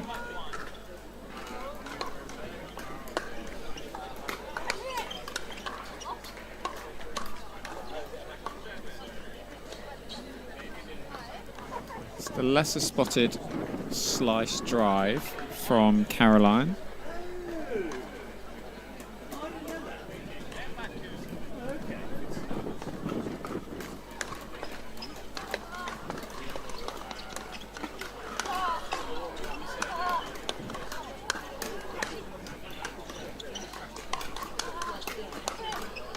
Yeah, foot fault again from Patri. Got a little habit of moving those feet on the volleys when you're so tight to the kitchen line. Imperative to keep them still, or else you're always risking the foot fault just by moving it forward. Prompts a timeout from the Spanish pair at 11-5, I believe.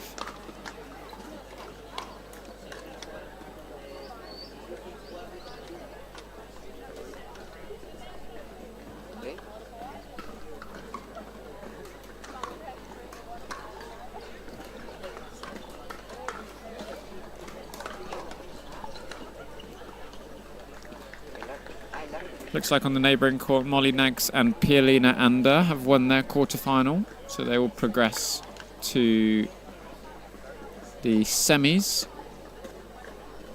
I believe they will meet Nerea Durbis and her partner, who I think won the adjoining quarter-final.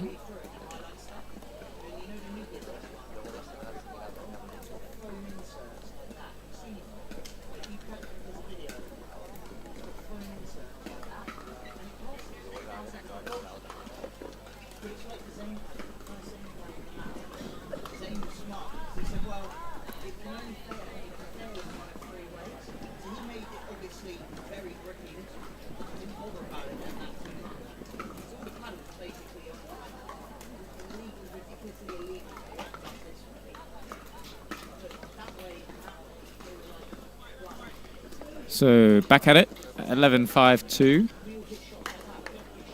Interesting to see any changes out of the Spanish camp from that timeout. Great hands from Patry to stay in that rally.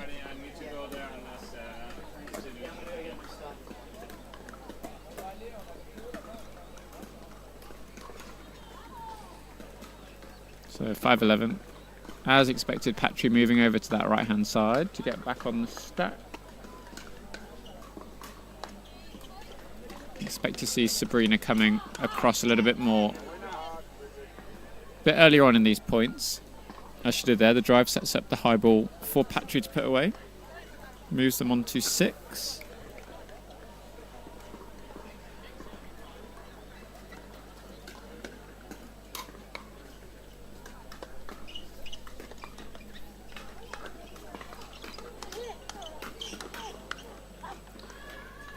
Just a little bit too far away from the non-volley zone line there, Sabrina, to counter that ball effectively. Nonetheless, certainly looks better out of the timeout from Patry and Sabrina.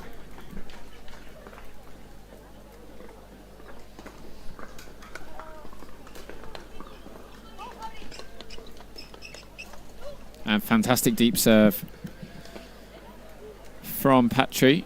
Good communication as well from the Spanish pair for Sabrina to come across. So up to 7, just 4 points the difference.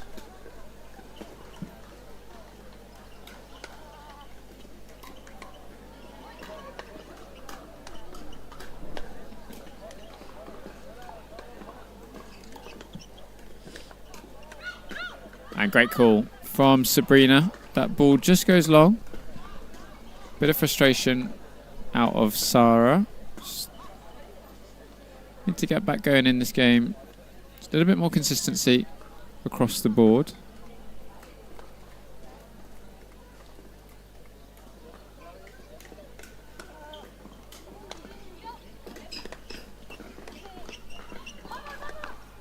Oh, Sabrina manages to get the paddle underneath the ball. But at that point, had an almost impossible job redirecting back over the net and into the court.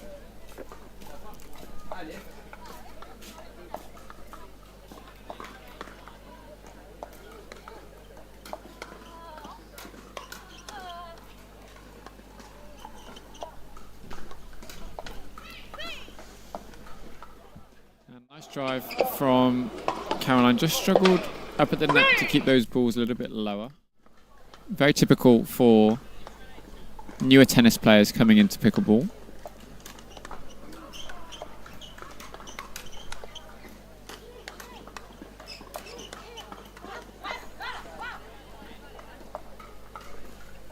And that ball, I think, going a little bit long. Patry making contact. So difficult as the balls come from closer, they come quicker, much more difficult to make your decision to whether to hit it or leave it.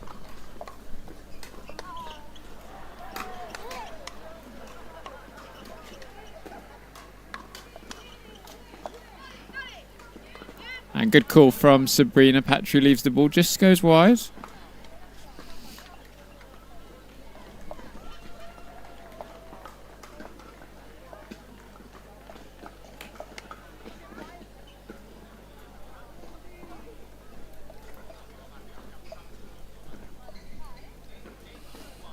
So 8-12-1.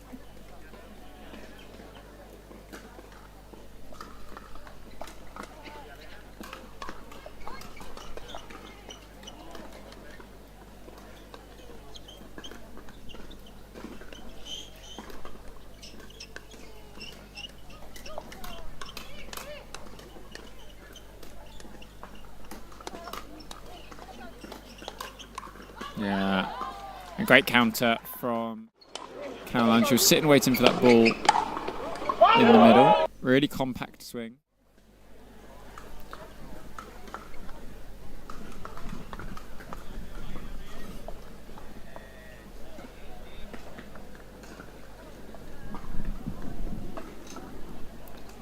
Referee just confirming the score for all players, 8-12-2.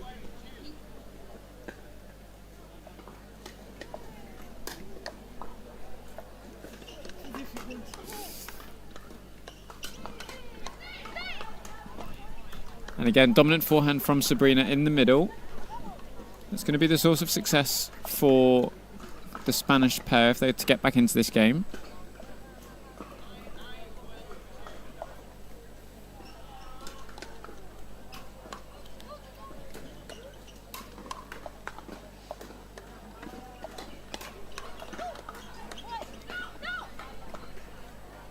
And again, putting the pressure on Sarah. I think Caroline questioning whether it was one motion, but I don't think there was anything wrong with it.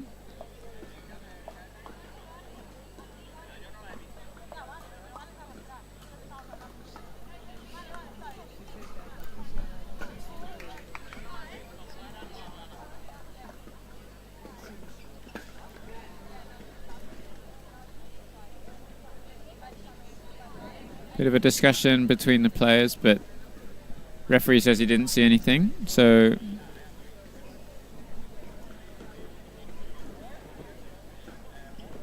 that will be the call that stands.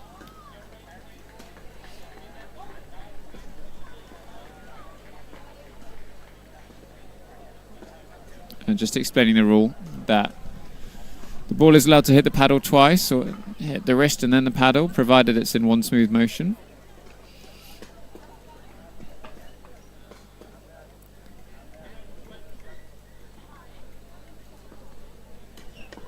So just 2 points in it.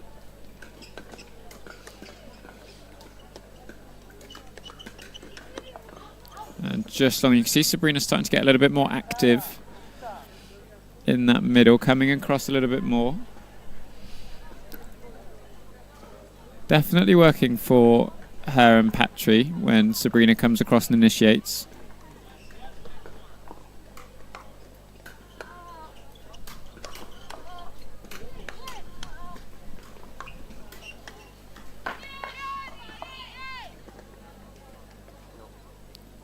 Big celebration from Sabrina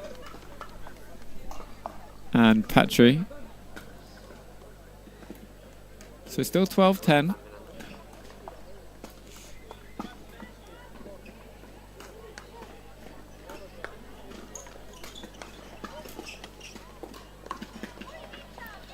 And that slice volley working really nicely. Ball stays so low.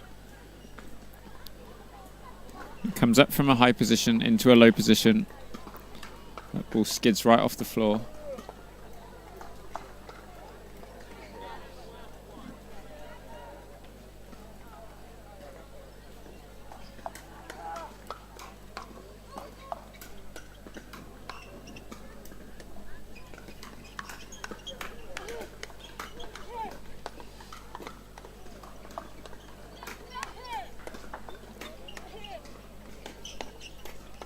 Yeah, and so good from Sabrina with that backhand. We spoke about it earlier, the slight change from the flat into the topspin.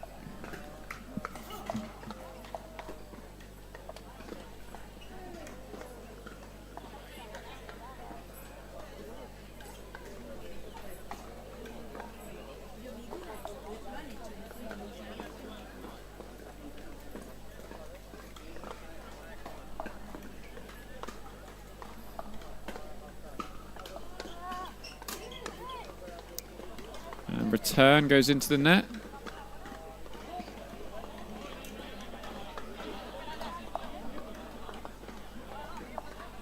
Bit of frustration from Sarah, I think, just with the time in between points. And timeout called. So warning. Eso es Just needed a bit of a break, I think.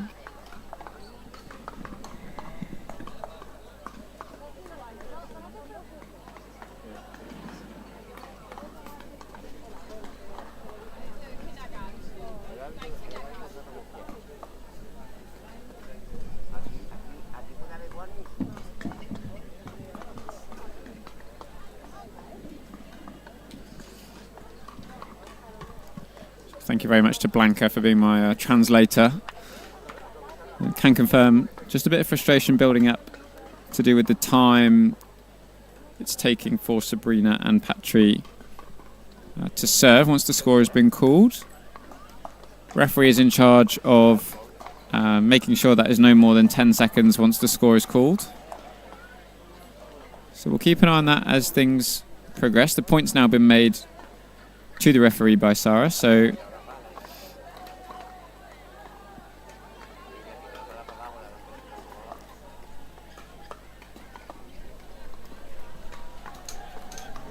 12-12-1. So Spanish right back in it now.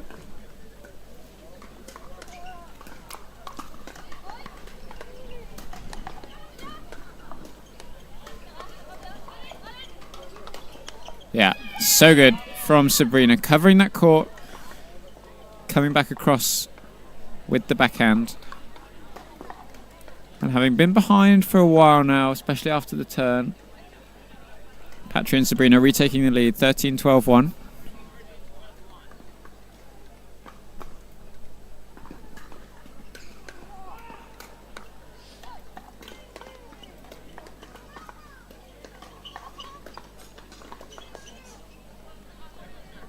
Nice ball from Sarah, getting that ball to bounce right next to the feet of Sabrina.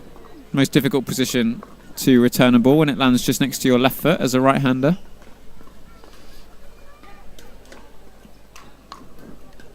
The return goes into the net. Sets up match point for Sabrina and Patry. Winner of this match does go on to face Peichuan Cao and Thadia Locke in the semi-final.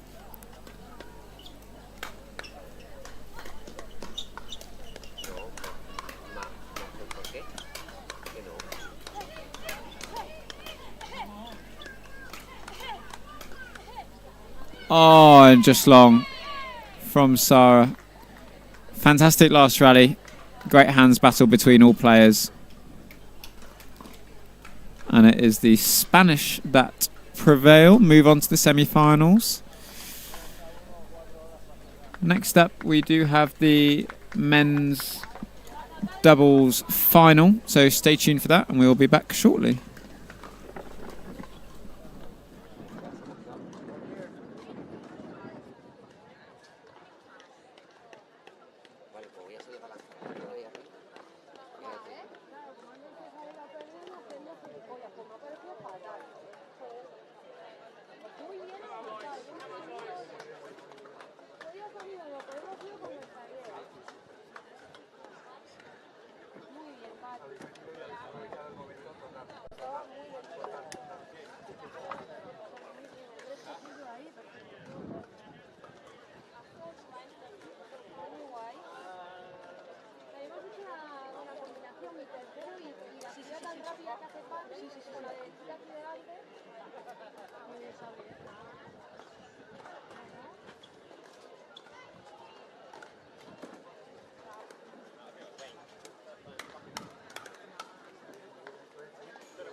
¿Algún horario aquí para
calor lo llevan peor, el calor lo llevan peor. Se va a parar 20 veces a limpiarse las gafas.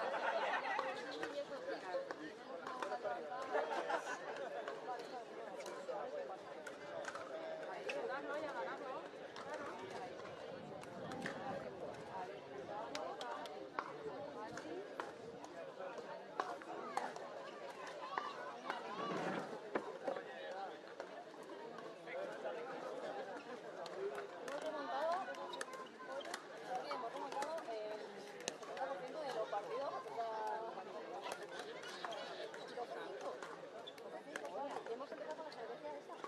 Hola.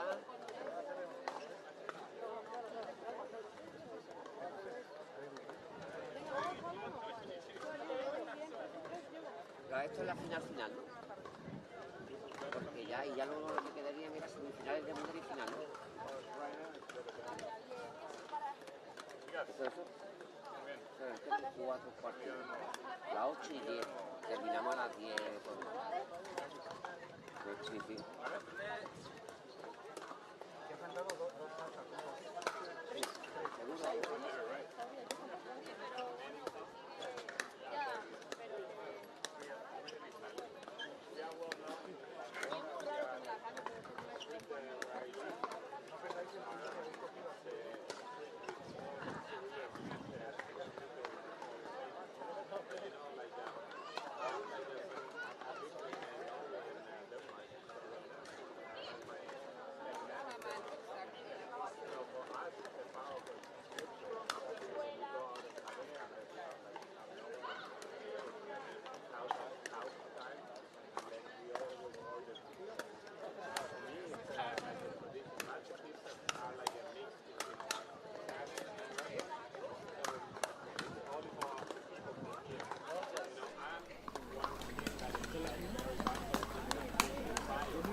¿Necesitas una hora para empezar o...? Estamos en directo todo el tiempo, cuando tú quieras, por eso no te he dicho nada, gracias.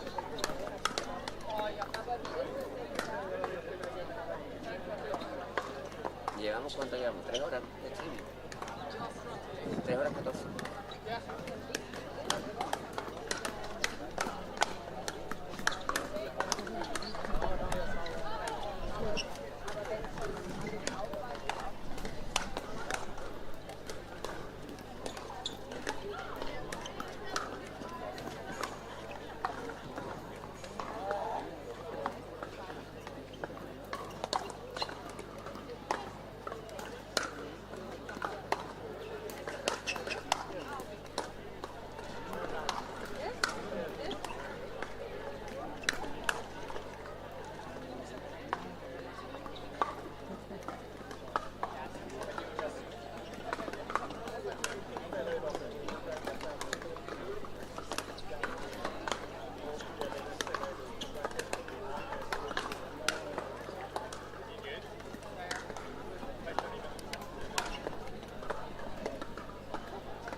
el hombre de pelo en pecho de ahí.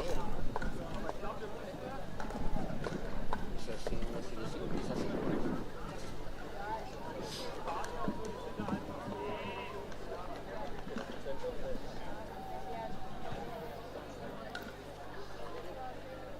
Okay, you join us at the start of the men's doubles Open 5-0 gold medal match. On the near side, two very familiar faces from this tournament so far. In the pink, Louis Leville, and in the red, James Chowdhury. Firm favourites in this game, having gone unbeaten all day today. On the far side, we have a pair from Poland in the white cap, Mateusz Matisik, and in the, as we've described, lightning bolt t-shirt, Bartosz Carbone. As it's a gold medal match, it will be best of 3 games to 11, win by 2. If Mateusz and Bartosz can get the victory in the best of 3, as Louis and James are undefeated, they will play a further game to 15 to decide the overall winner.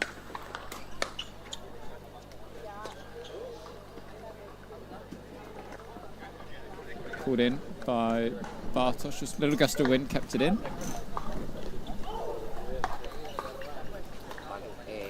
So the score is 1-2-2.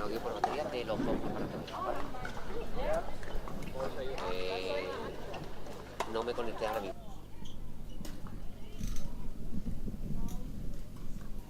These players have been waiting a little while for the gold medal match, so expect a few rusty shots early doors.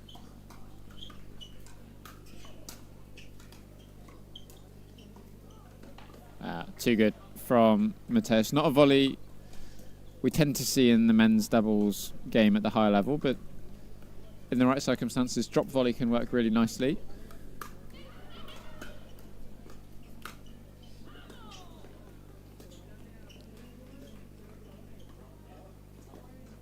And just needed to be a little bit more patient with his movement and swing. Looks like they're going to switch off this return. They do. And a little bit high from James. Wry smile from him as he turned around. So 1-3-1.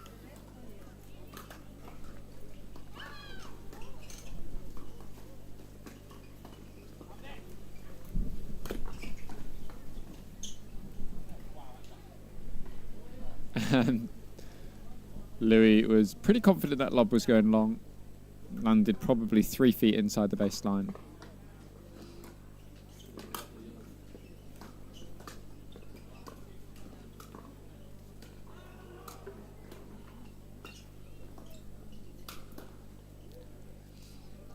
And one thing Bartosz and Mateusz have done really well in this match is, well, so far today, is drop the ball really nicely and move in right behind the drop.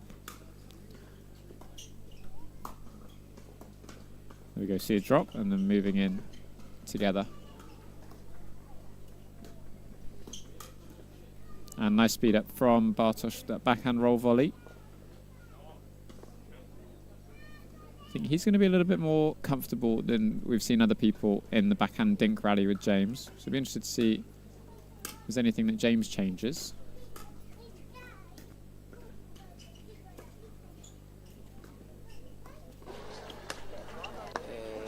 La otra... Vale, perfecto. Vale, Oscar. Continuamos para bingo.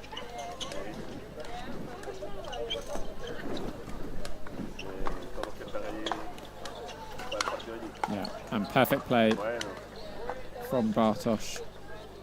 Got to keep an eye on that backhand dink rally. At the moment, Bartosz just edging a little bit ahead of James. Ah, vale, sabes, claro, como dijimos, Él lo va haciendo y ya está. ¿cómo va el campeón? Sí. No, ahora mismo no hace... Vamos, ahora mismo hemos tenido que pagar la licencia de la licencia de la liga universitaria y la hemos tenido que pagar. James James does nicely, gets right round that ball, sets himself up for the smash.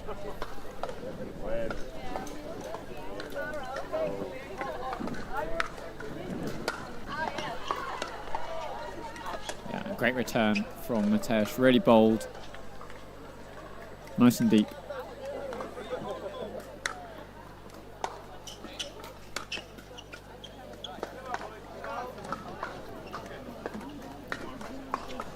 Again, common theme we saw yesterday was players standing a little bit too close to the baseline after they've been serving.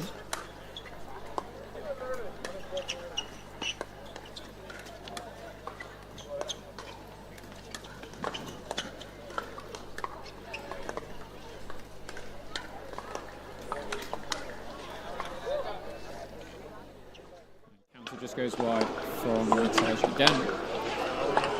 Bartosz slightly favourable in that backhand dink rally with James.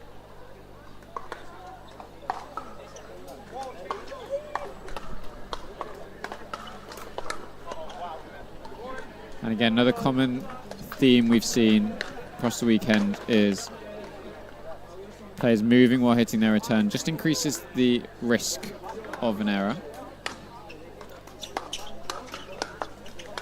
And Mateusz manages to squeeze that ball down the middle.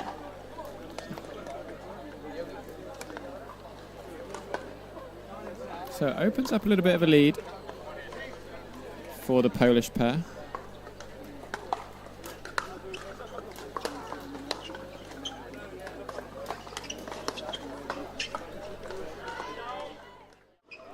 Side out 3-6-1.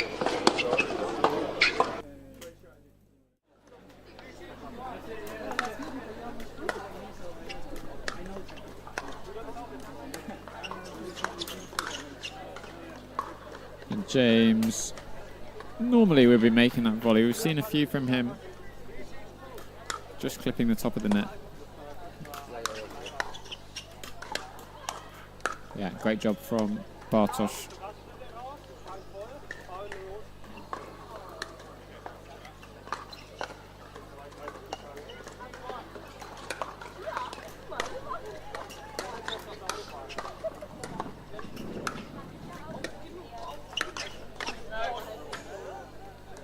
I think Mateusz probably would have seen he could have that shot. Again, did all the hard work, dropping the ball, getting into the net. Just couldn't quite finish off the point. Looks like he may have a broken ball. Hardly seen any broken balls this weekend. Franklin X40 ball, the official ball of the Reballution Cup. Certainly the player's choice here in Europe.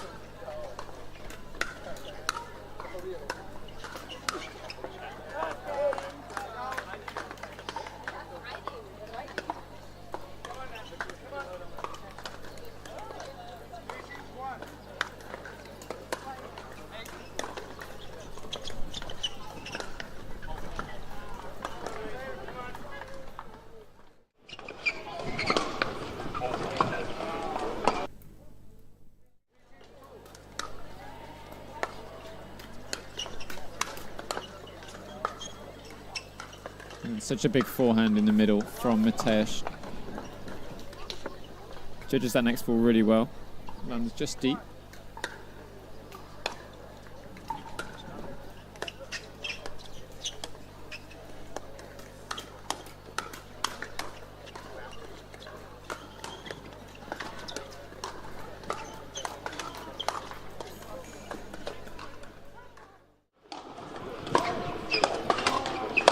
Nice play from Bartosz, just can't quite find the finishing touch. James and Louis looking to switch off this return. Calls the stay, just misses the volley.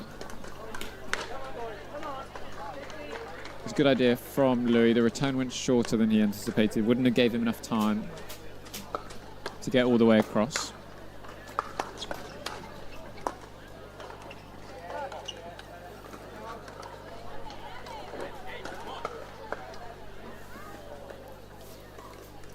So Louis and James still stuck on 3-7-1. And they'll thank me for that later. 4.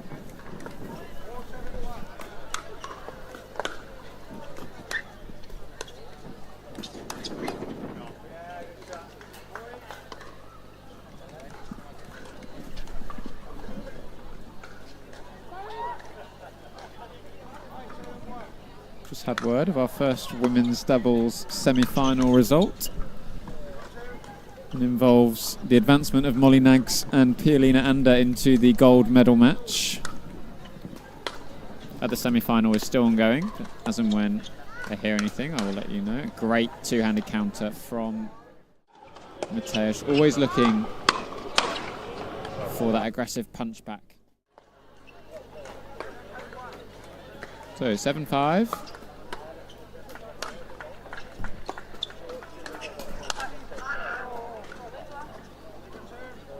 Very much got away with that backhand volley. Again, I think Mateusz would love that shot back if he could.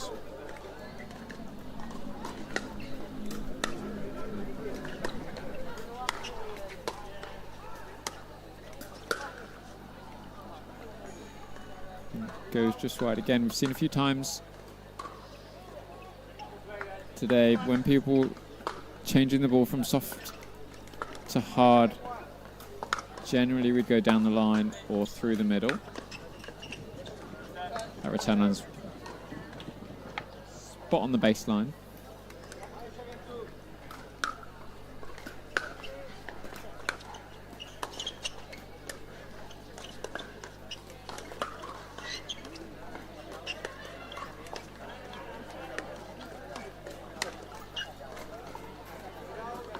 And Louis just snatching a little bit at that backhand volley at the moment. Not quite emphasising the top spin, which he would normally do.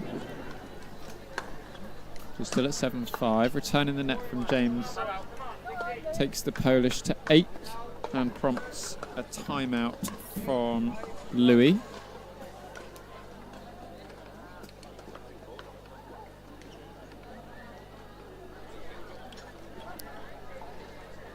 I want to see Louis and James a little bit more bold on the return of serve and the serve itself when they've got it. Take control of those points a little bit sooner.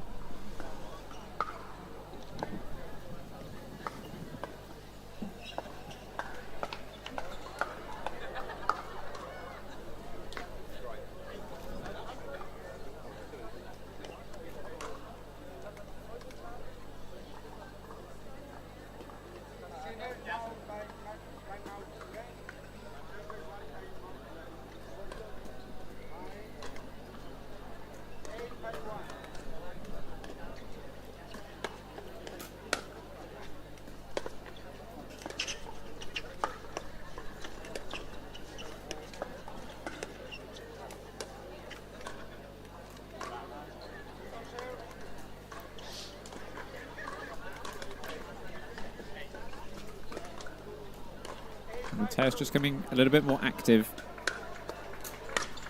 as this first game progresses. Squeezing that middle a little bit more. James goes just wide, just lacking again that little bit of extra top spin that we're used to seeing from him. Takes the poles up to 9. And again, that ball just going wide from Mateusz. Just needs to bring it in a touch.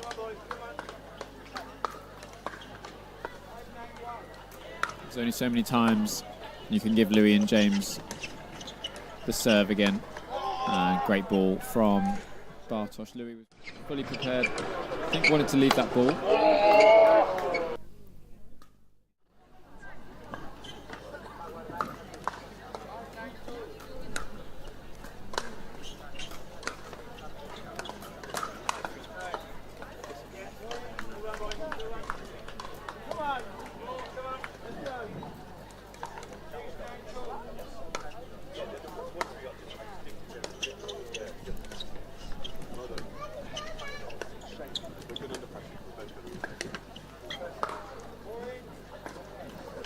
Again, Mateusz looking to assert himself in these rallies. Slightly unfamiliar look with Mateusz on the left and Bartosz on the right. Leaves those backhands in the middle.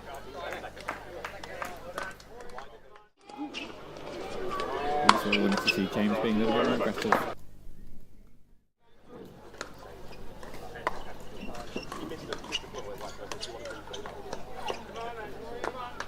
And good run here for James and Louis. All of a sudden back at 9-9. Prompts the timeout from the Polish pair. Nice adjustments from Louis and James. Yeah, I'll be there in a minute. A couple of unforced errors from the Polish pair, as well as a bit more intention to be aggressive.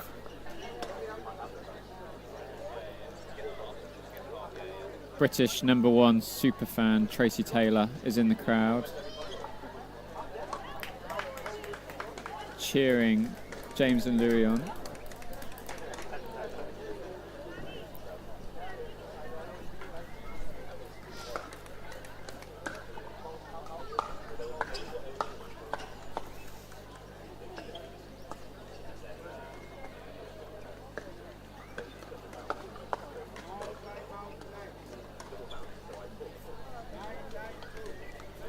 So 9-9-2.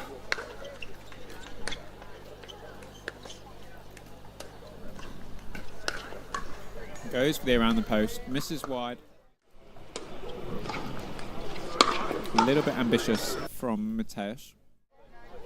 Brings up game point for Louis and James. Return, unfortunately for Bartosz, goes long. That's game one for James and Louis in this gold medal match. Plenty of positive signs for Mateusz and Bartosz. Just struggled to stay consistent towards the end and close out that first game. So lots of work for them to do.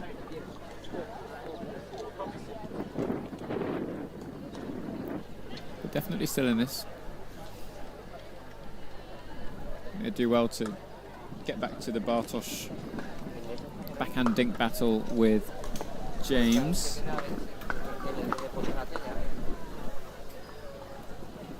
And aim for that to be the rally of choice as much as possible.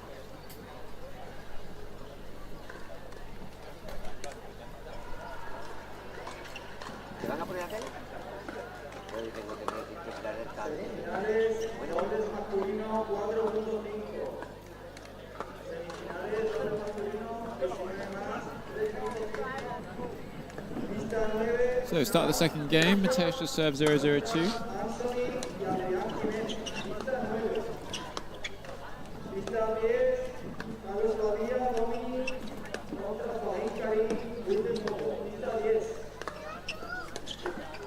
Familiar pattern, as we saw early on in the first game.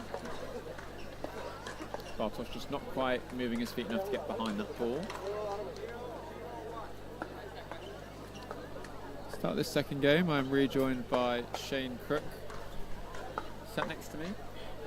Yeah, hi Sam. Yeah, good first set. Sat down by the court. Good turnaround from Louis and James. Coach Guy's done a very good job of taking the early lead. I think at the crucial points. They just struggled a little bit. 9-9, trying to go for the 80. All the learning curve, of course. Just maybe a little bit of an experience. So towards the end of that first set, the missed ATP, maybe a little bit ambitious, and then the unforced error on the return of serve.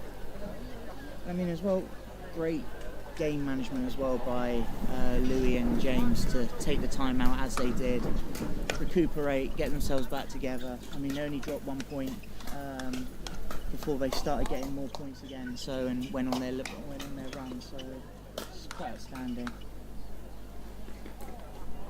And that's all from obviously the experience James and Louis have got from doing these competitions over the last 2 or 3 years. And they have absolutely dominated men's doubles in European pickleball. Coupled that with the experience of playing in the States multiple times against some of the best players in the world makes them very much a formidable force to be coming up against.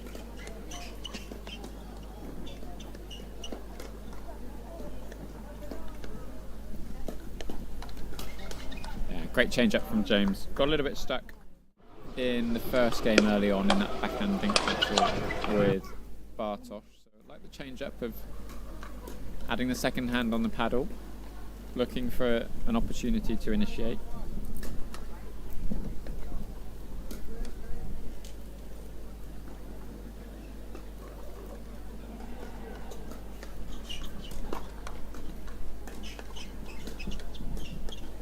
It's nice as well for this final. The extremely gusty wind we had earlier has settled down quite a lot.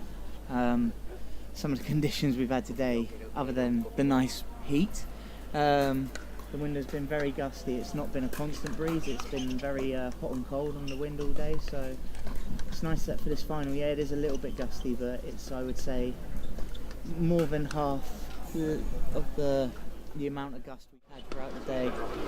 It's great for the final to sort of reduce that sort of anomaly of anything to help these guys with their skill, show their skill off today.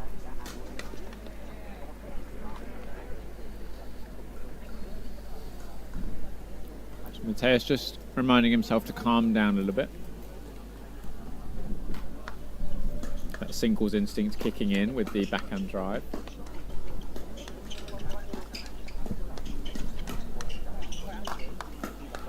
I've got to say, I absolutely love the drops from Bartosz so far today on that backhand side, battling the wind.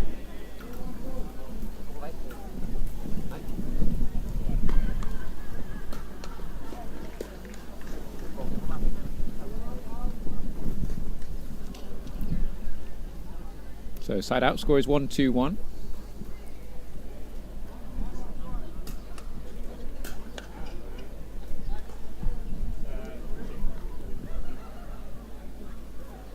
Vamos a hacerlo. A couple of unforced errors. Again off the return, just a couple of free points. And one thing, having played against Louis and James, is they don't need any free points. But they take them. I think a little bit what's happening now is like on those two returns earlier, commitment into the shot.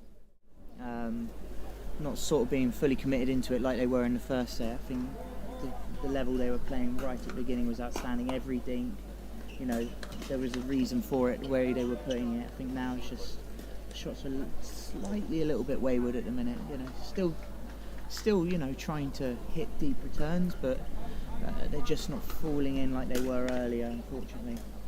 Saying that, a nice committed return there.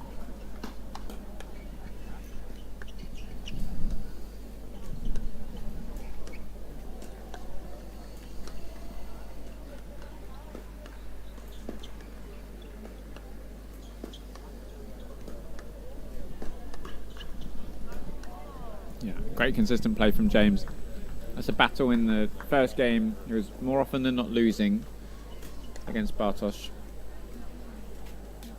And something to keep an eye on with Louis as well, just how low he gets to the court. There's not many players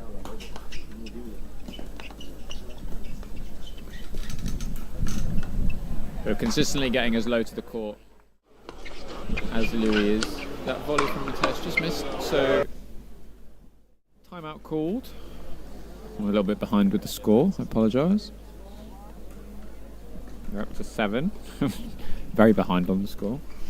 If you're in their coach corner right now, what would you be saying to them, or what would you be trying to ask them to do differently?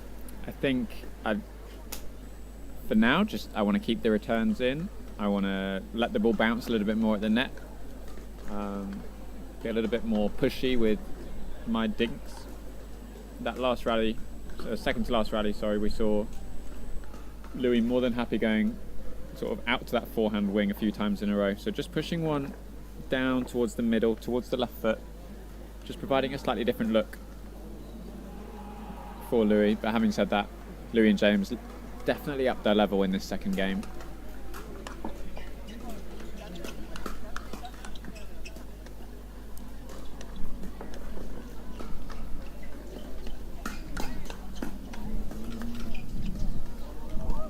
Swing and a miss.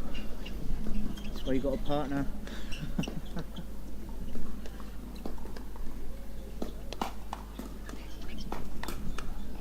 Oh, and again a miscommunication in the middle.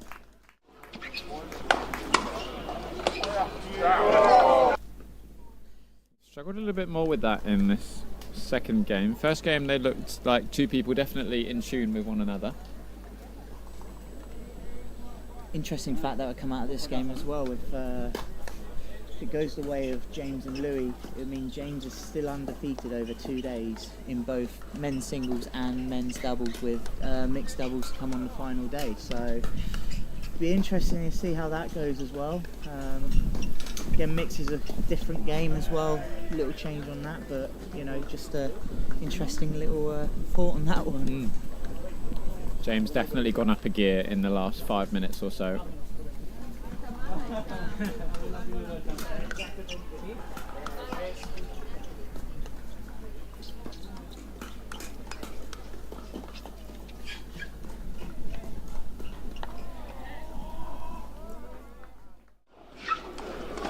All credit to these guys as well today. I mean, second round going through the back draw, a lot of games they've had to play today. Had a lot of competition to play against, including the home favourites of Jesus and Maro, where they had a lot of support, vocal support for them. You know,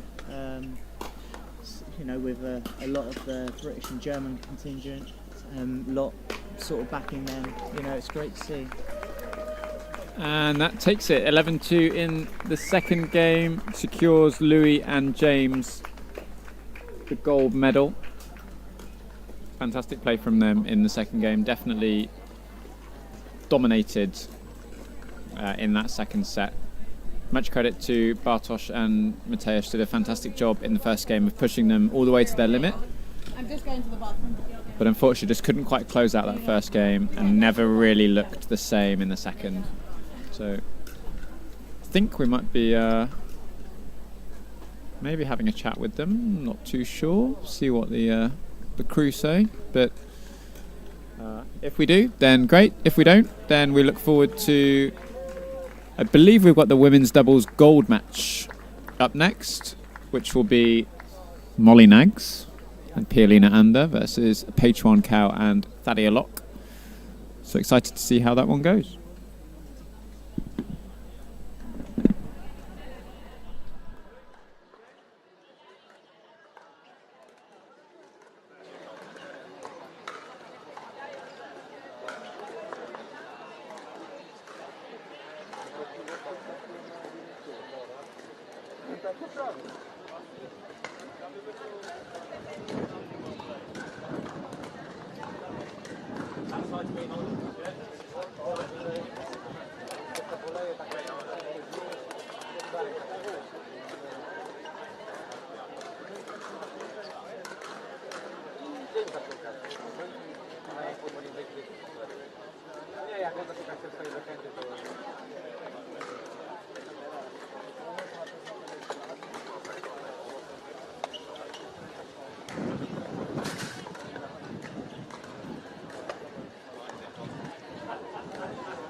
That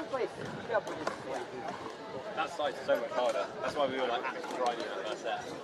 It's so hard. No, you played really well today. Like you probably left it, like you got like a silver medal in like under the tournament. Like this was fucking compared to mine. You played unreal. Like genuinely.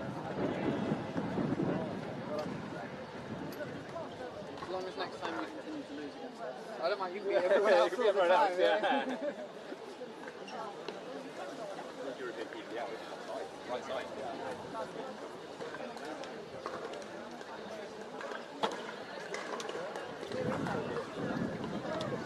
Oh yeah.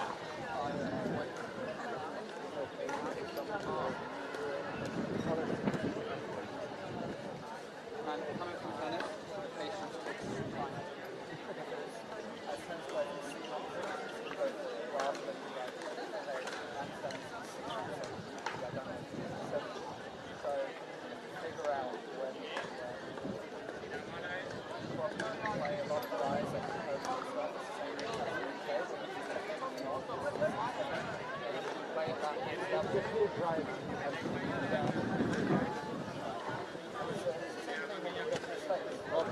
Yeah, after I've got an interview. Came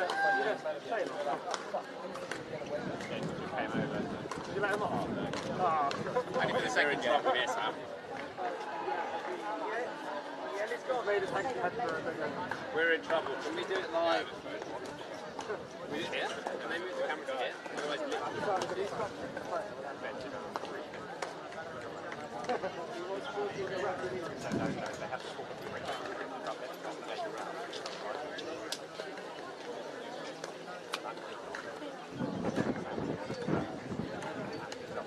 they play peeling and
Hola, hola.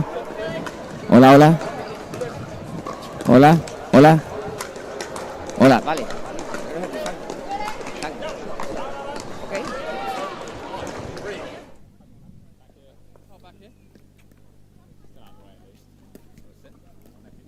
Punchy.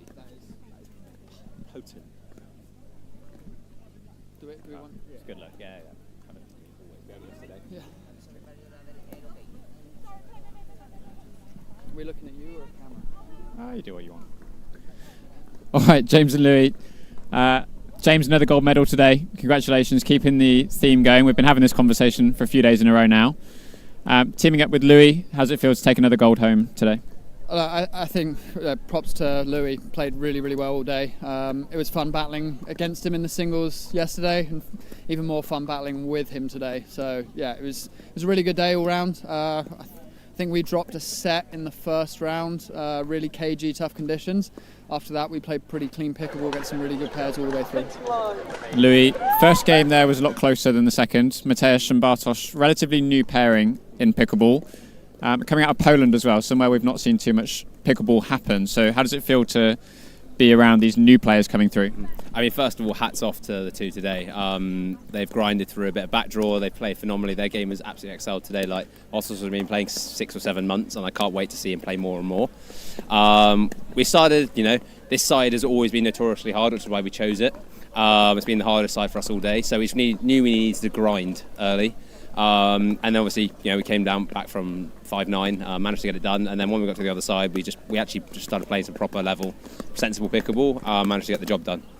Perfect. And one question before you both go. There's been lots of finals this weekend so far. Champions League final tonight. Real Madrid or Borussia Dortmund?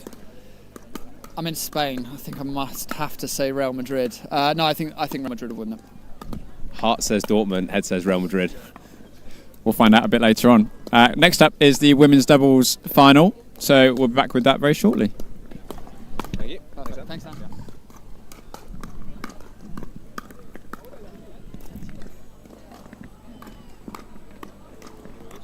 Había quitado yo este.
Okay. Perfect.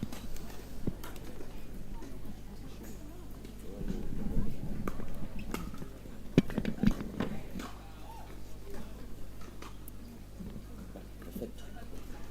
Luego para quitarla. ¿vale? Bueno, si no les pregunto los nombres, no me importa.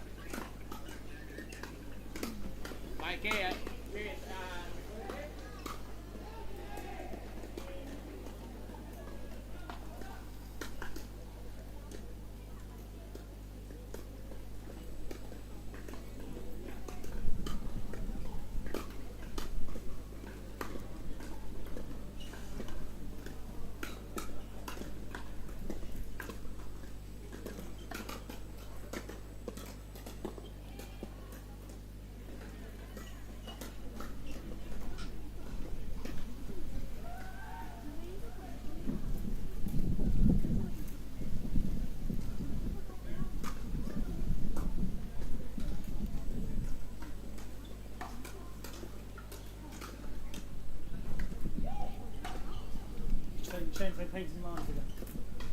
No, he didn't. He didn't. Oh wow. I said it yesterday. It's alright once. Once. Not 20 times. No. Was he okay? It's Yeah. fine. Yeah. It's like when you've been doing it for 5 hours by yourself, doesn't really matter who comes and does it with you. I guess. I'm not making people listening. I'm not saying you're not good I know, it doesn't matter anyway. Yeah, literally. There will be eventually, I guess. In time. In But that's time. like, in 5 years' time. Yeah, you yeah. play it back. But- You might be famous. there'll be people dedicated to it.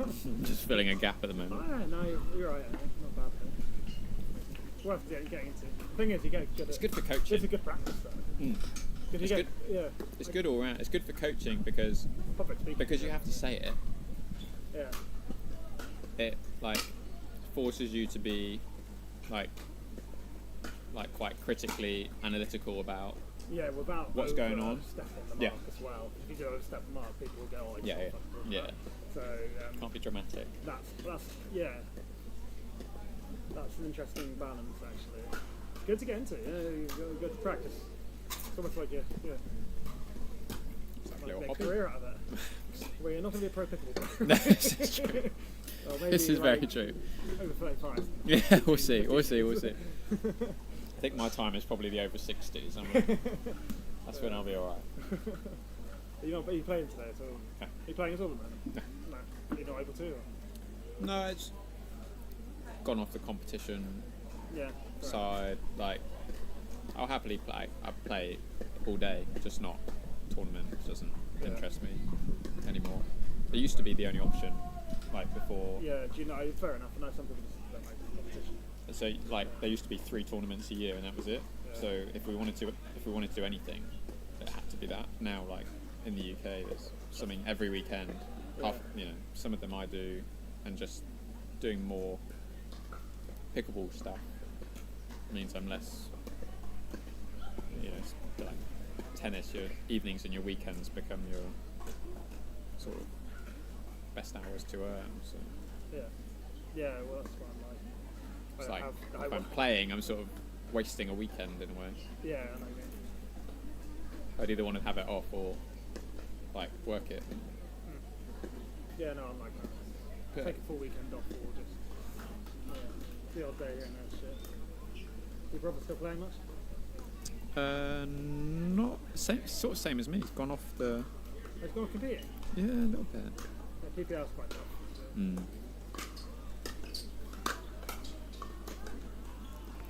Right, Fair enough. there we go.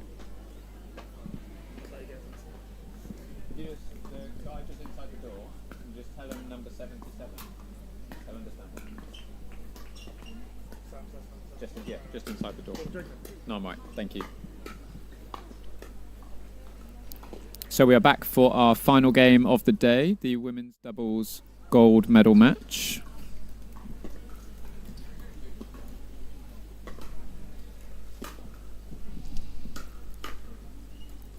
On the far side, in the white cap, Thalia Locke, in the black cap, Pei Chuan Cao. On the near side, in the blue cap, Pialina Ander, and the pink cap, Molly Nags.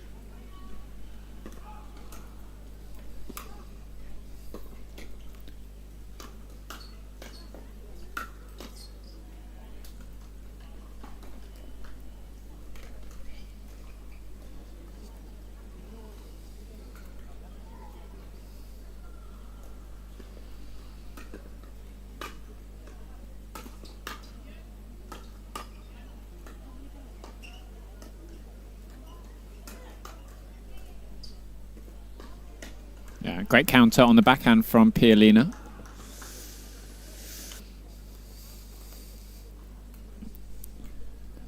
I think if you're after traditional pickleball, it's probably not the match for you. Majority of these players love to really put some pace on the ball. See Molly going after the drive.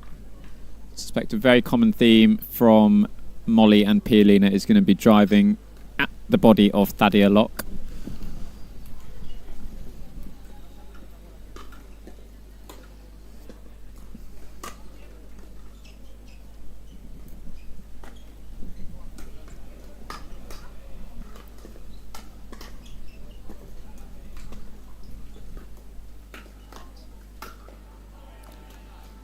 Yeah, nice adjustment from Pei and Thadia, adjusting to those two net cords early on in the rally.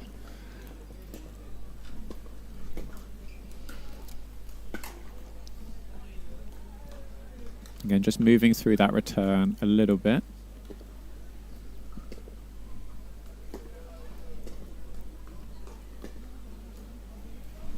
Molly just making sure her shoelaces are done up. Safety first.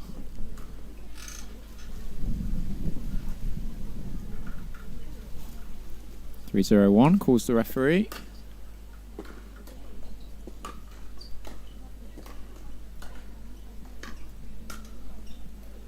And Pei just goes long with the two-handed backhand. Thadia, in the last sort of 6 months, adding in the lob into her game. Used it very effectively. Not the most common shot we see in women's doubles, so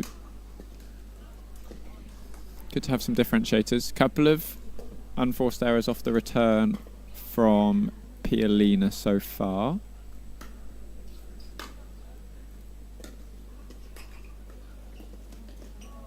She will definitely take that net court though.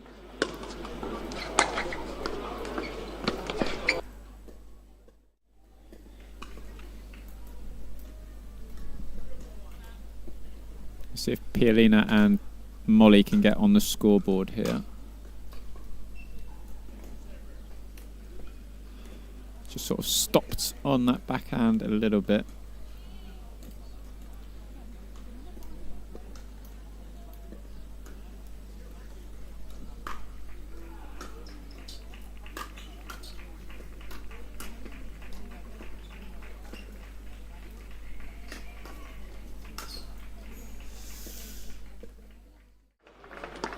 And Pei doing really well to read the peel in the dink down the line and force the issue.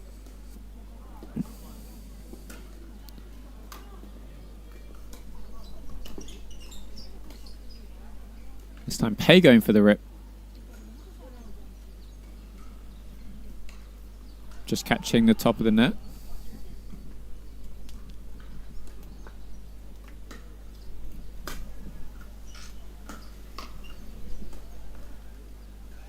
Nice counter from Pialina. See if they can get off at 0 now. Put some scoreboard pressure on Thadia and Pei.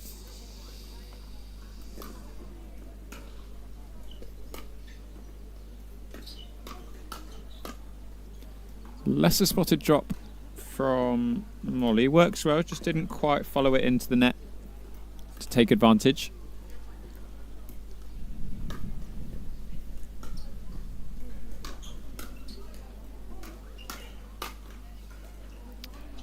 And that ball just doesn't want to go over the net for Molly at the moment. Great counter from Thadia, using Pialina's pace against her.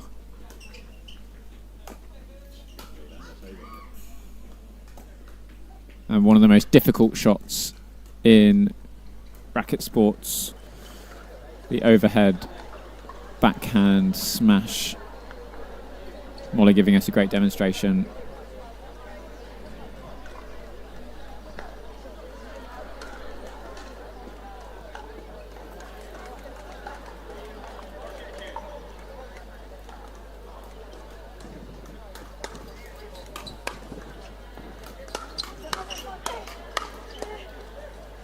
And it's going to be a difficult battle for Thadia to win down the line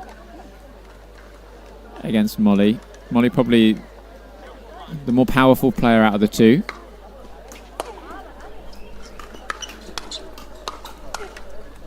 Again, we see Molly taking the fight to Thadia down the line.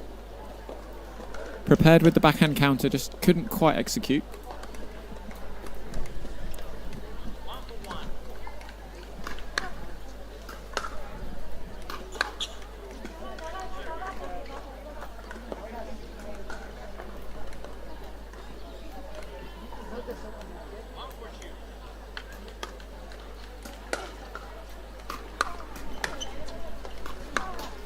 Yeah, and again, getting that ball below the height of the net, the drive to Thadia, just forcing that error.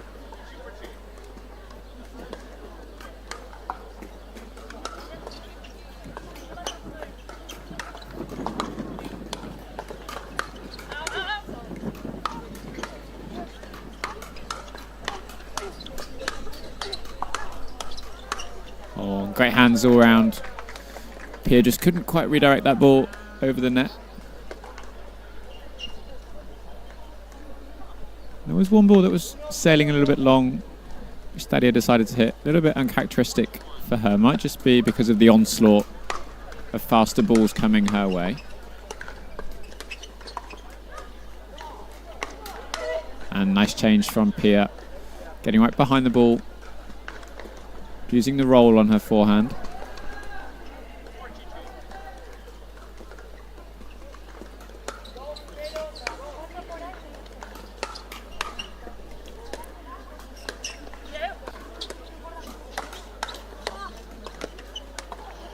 And Pei just catches the top of the net.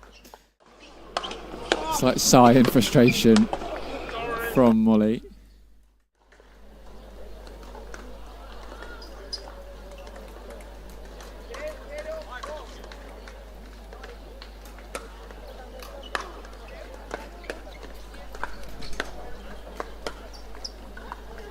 Oh, lob catches Molly out. Really tricky with smashes when the wind is blowing. But nice change from Thadia.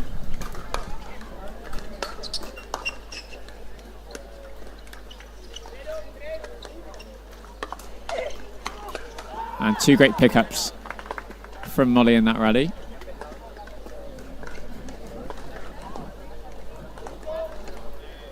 So 2-6-1.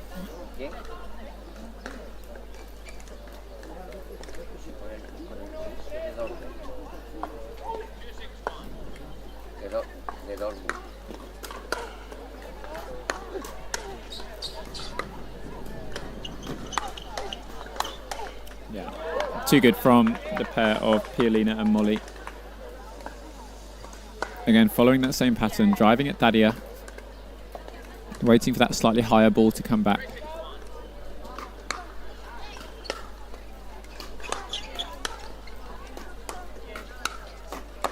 And nice backhand roll from Pei. Just directing that ball a little bit more to the middle. Pialina and Molly playing straight up rather than stacking.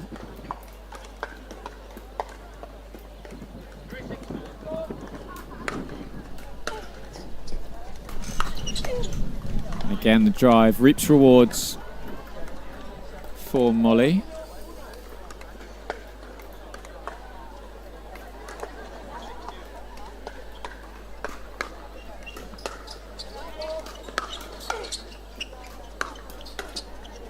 You can see Thadia starting to back off the non-volley zone line. Definitely becoming more wary of the drives. Under a little bit more pressure. Pei just having a word of encouragement.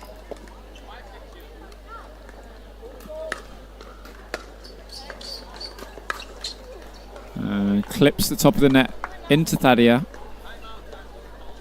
Brings Molly and Pialina level at 6-6. Took a little bit of time to get going in this game, but strategy at the moment definitely working.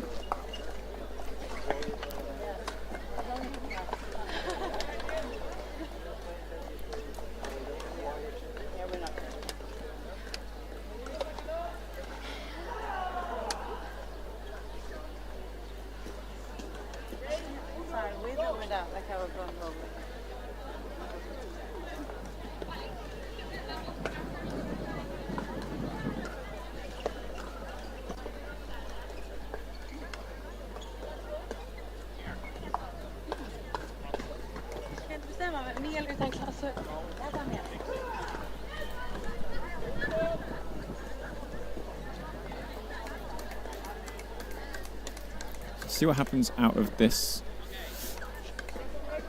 timeout. Suspect that he will be readying up for another drive into the body.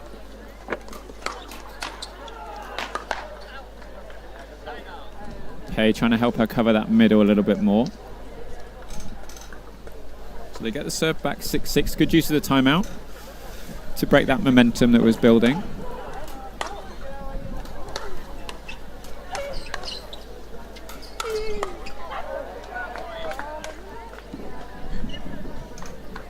nice teamwork from Pei and Thadia. Playing together so often now, they know each other's games really well.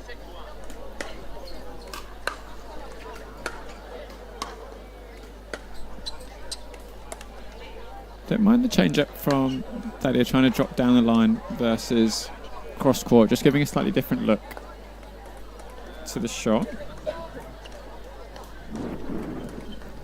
7-6-2.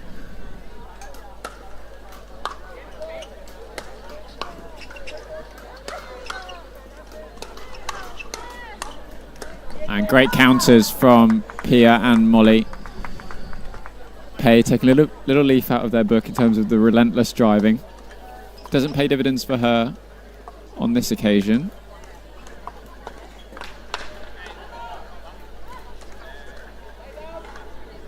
Referee just having a word with Pei and Thadia about the time between points.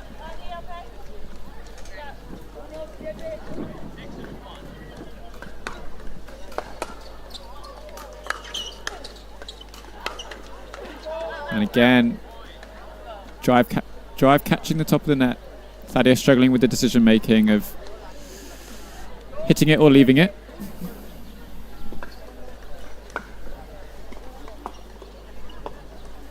So again brings Pia and Molly level at 7-7.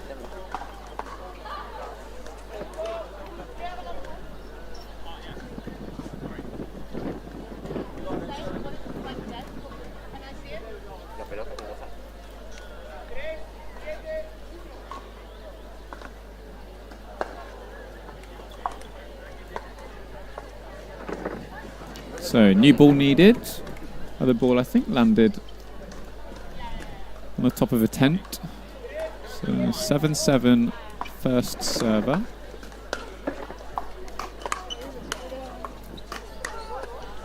Yeah. Pei and Thadia electing not to unwind the stack. So Thadia running straight up as opposed to cross court.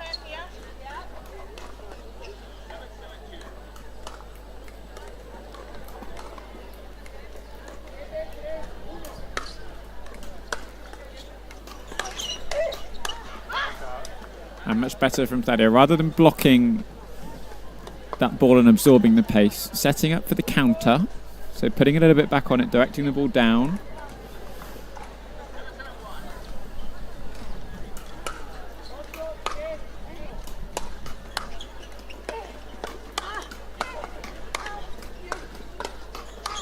Another favourable net chord for Pialina. Still had some work to do though. And still put the ball away.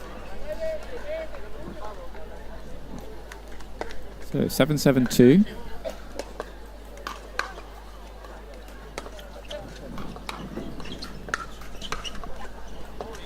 And Molly just stepping off that backhand volley, just lost all forward momentum. So Pei and Thadia retake the lead 8-7 on the 2.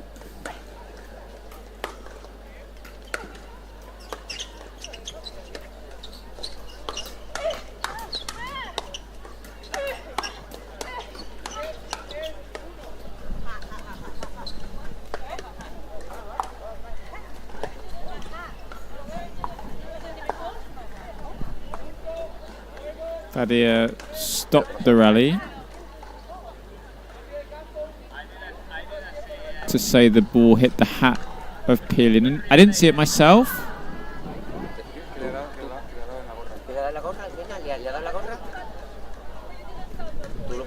Yeah, and since Thadia stopped the point,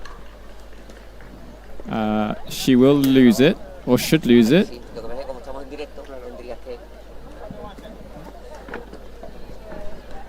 she stopped the point and he doesn't agree, she loses the point.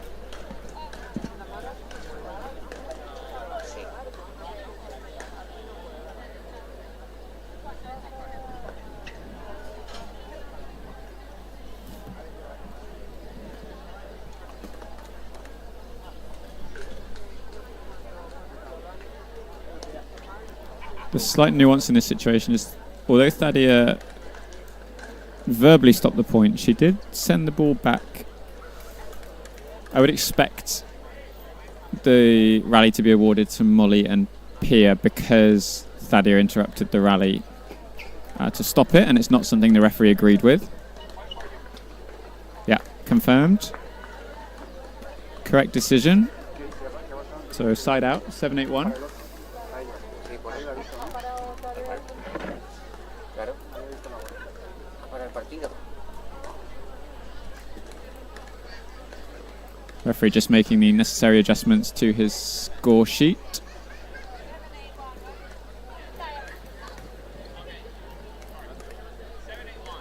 And we're off again.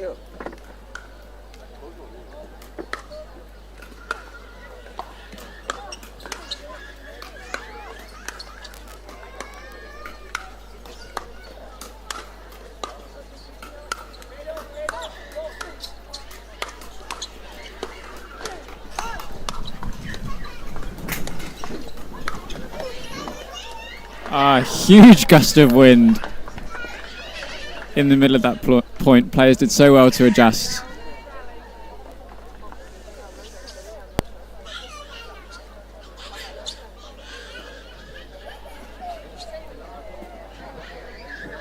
So 7-8-2, Pialina to serve.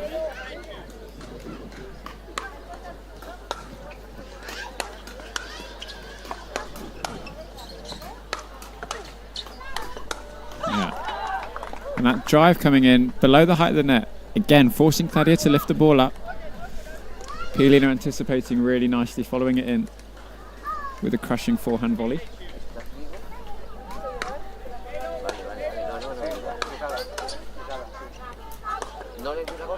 And that has been the story of this game so far. Pialina and Molly now take the lead, 9-8-2.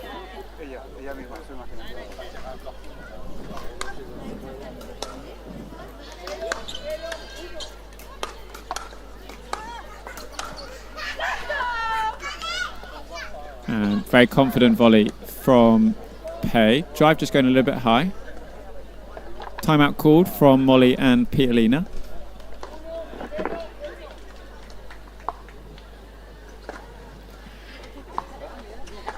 Smiles all around there. Done a fantastic job of getting themselves back into this game.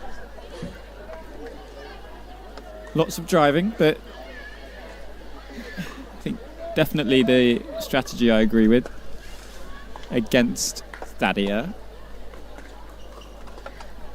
So confident up at the net with dinking, adding in that lob to her game. She's got to find a different way to try and get at her. Trying to freeze Pei out as well.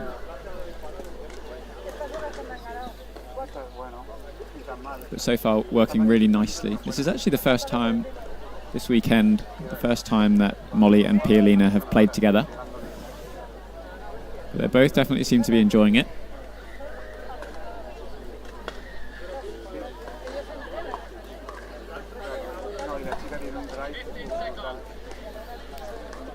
They're in consultation with James Chowdhury.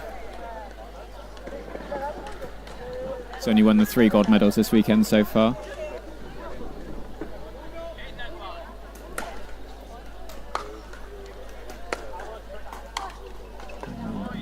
Pialina just not quite moving across enough. That wind's still a factor, so volley's just that little bit more difficult, got to be a bit more patient.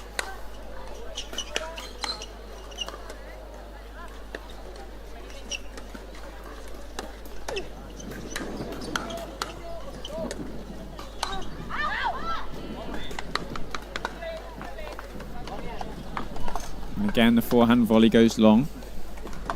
So sets up game point for Pei and Thadia.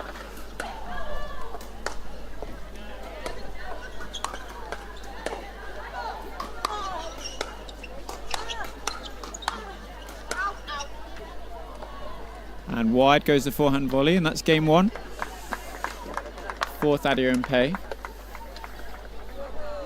As we said, not your traditional pickleball, but still doing a fantastic job of putting on a display for those people who have stayed to watch. It is currently 9:20 local time. So the light is starting to fade, wind starting to pick up. dare to say almost a bit of a chill in the air.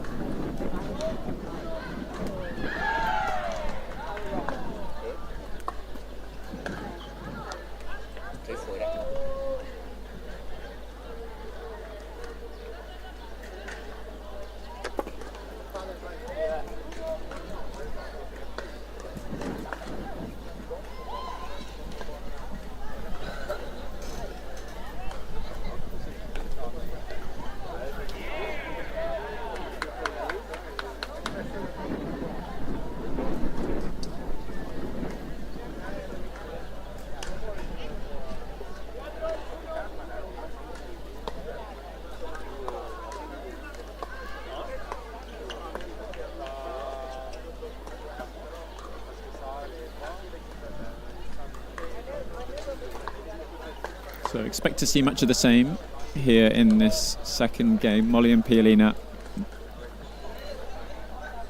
likely to continue their onslaught in the direction of Thadia Locke.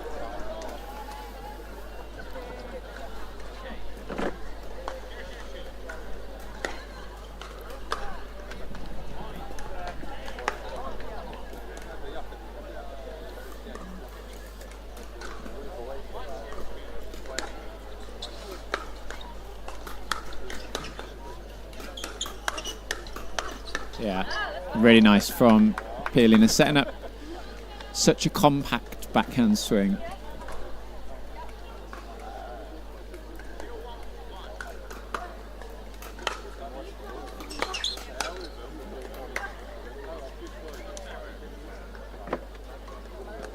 I think if there was an adjustment to make for Piolina and Molly, it's just picking the right ball to rip.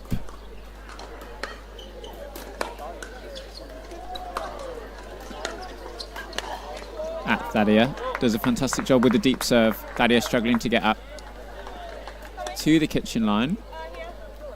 Always going to be a dangerous situation to be in. So 1-1-2.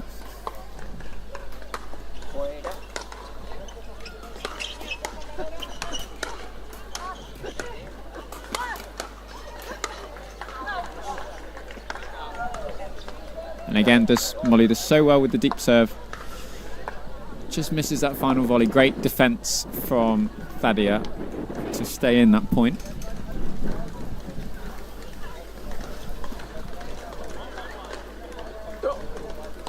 One, 1-1.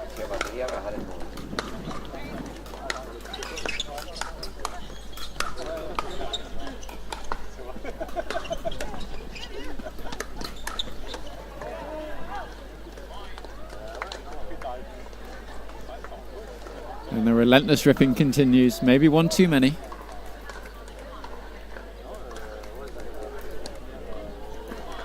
It's good to see these players all being challenged and enjoying their time on court as well.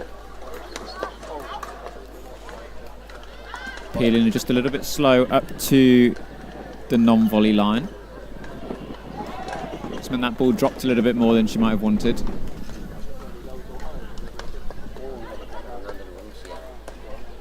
So 3-1-1.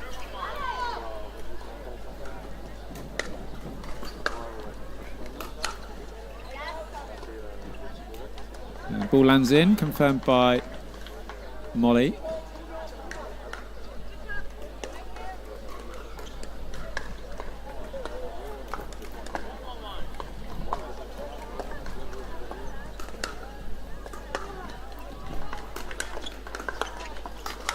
Yeah, such a good adjustment from Pei. We saw that in her singles play yesterday. Going with the heavy topspin rather than the pure power.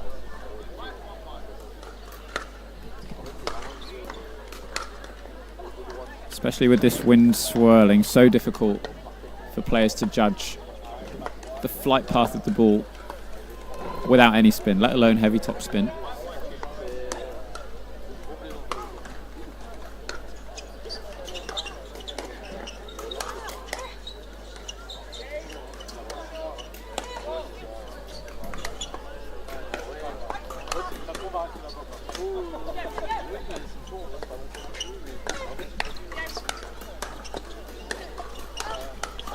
Yeah, so good from all 4 players on the court. Nice finish from Pielina, dominating that middle.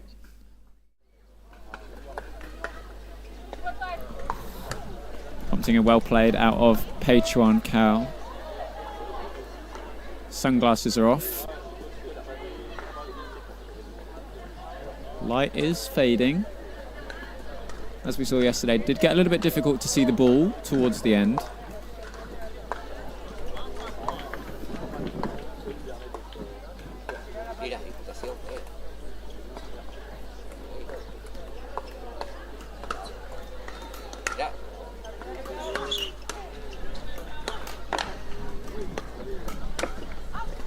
A nice adjustment from Pielina. We've seen them relentlessly driving the ball at Thadia, encouraging Pei across, and then dropping one in behind her. Huge gust of wind. Molly just taking her time with the serve.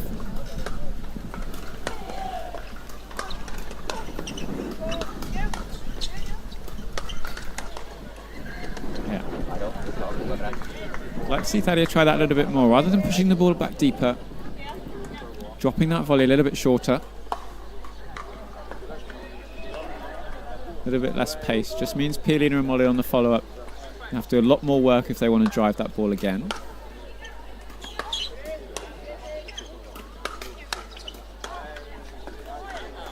And again, Pia just maybe half a step too far away from the non-volley line. Good defence from Pei and Thadia in that rally.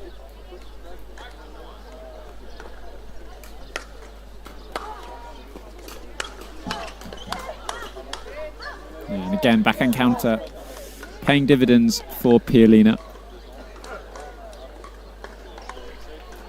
This match is very much who can get the ball below the height of the net first.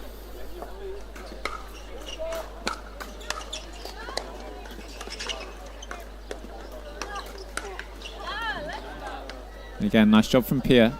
Good roll. Ball just drops as it comes over the net.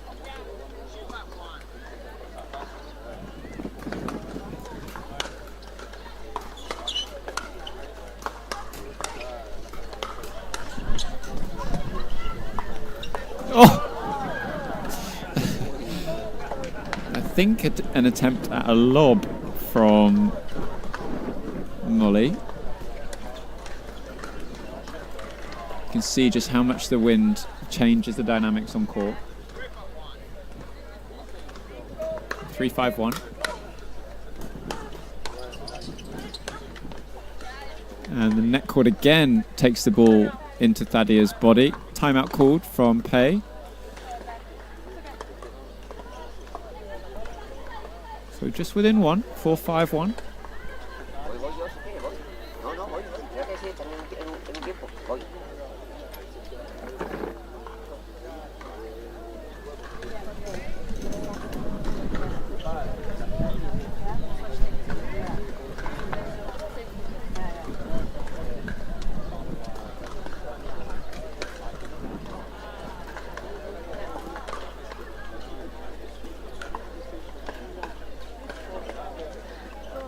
Expect to see more of the same from Molly and Pielina. I do like the addition every so often of the drop in behind Pei when she's moving across.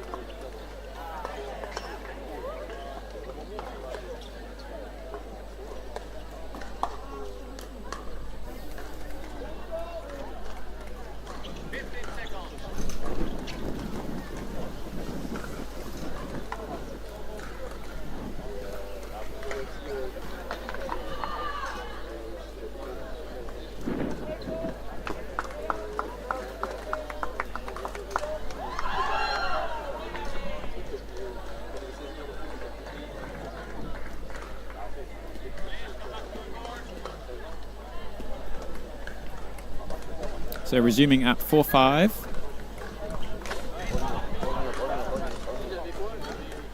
Referee ushering Pei and Thadia back to the court.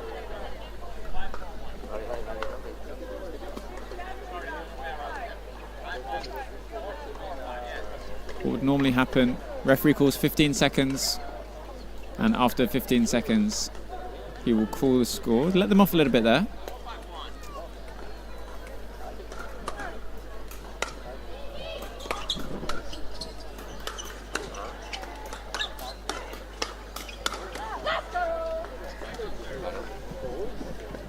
You can see Thadia visibly backing off the non-volley line. Gives her a bit more time, but also gives Pei the opportunity to come across with no risk of a collision. 4-5-2.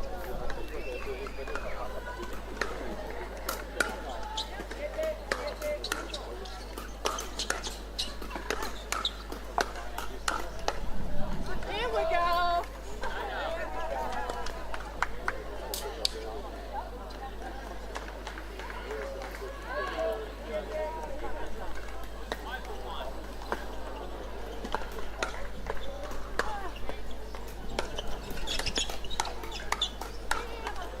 Yeah, nice movement from Kay, going in behind Molly. Molly prefers the backhand slice volley as opposed to the roll, so it just means the ball will stay in the air for a little bit longer.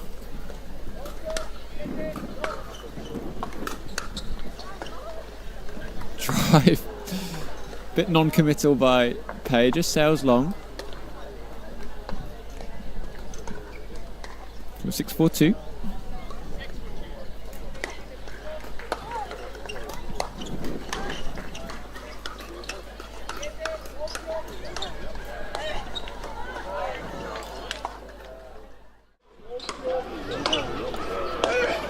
I don't think any of the players expected Thadia to hit that ball. The smash came in right at the feet of Pialina. So the lead extended, 7-4-2.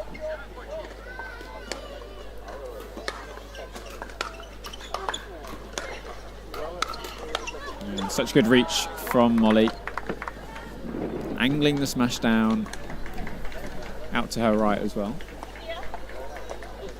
So 4-7-1.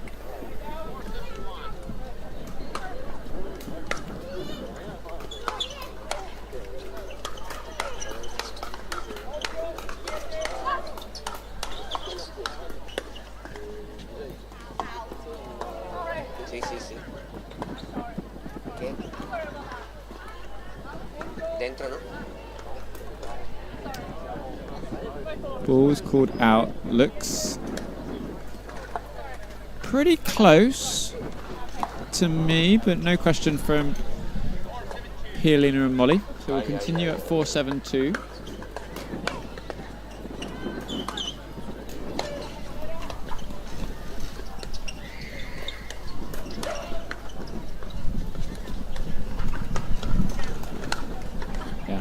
Nice put away from Pei. Wind causing havoc in that last point.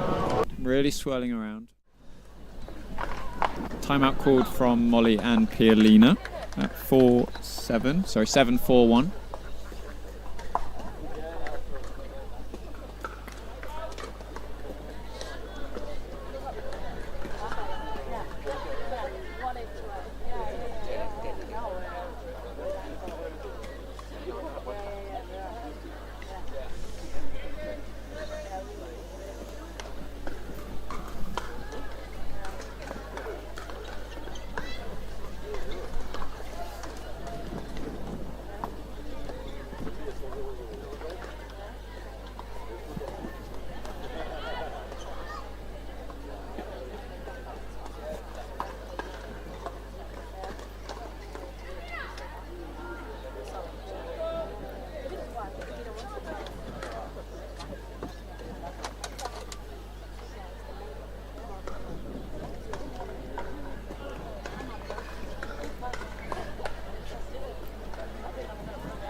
So resuming after the timeout at 7-4-1.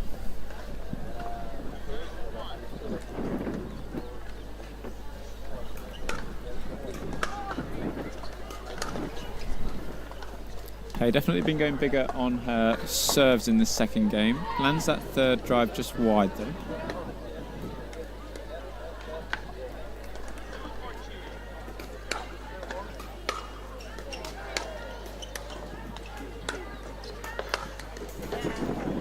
And great smash from Molly. Inside out smash. So fantastic timeout from Molly and Pielina. Does exactly what they needed. Gets them the serve back at 4-7-1.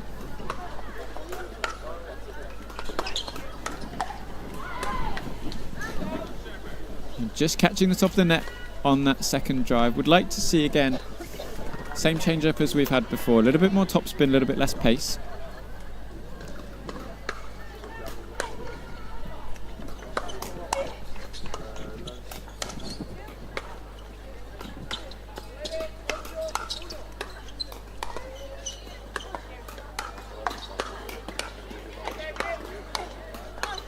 Yeah, really nice play from Molly and Pielina.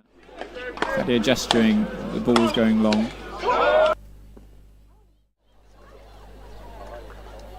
Just saying to Pei that she's hit so many that are going out. Very difficult to judge, as we've said, with the wind and the speed at which the ball is coming.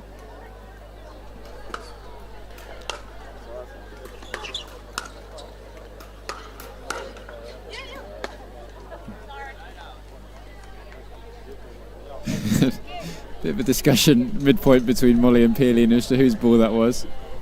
They did well to adjust. 7-5.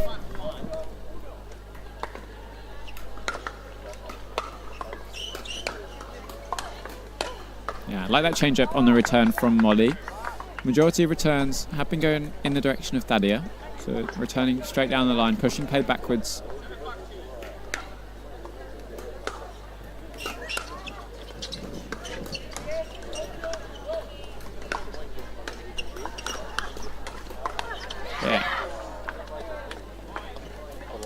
Fantastic play from Pielina. I think doesn't know what more she could have done to win that point.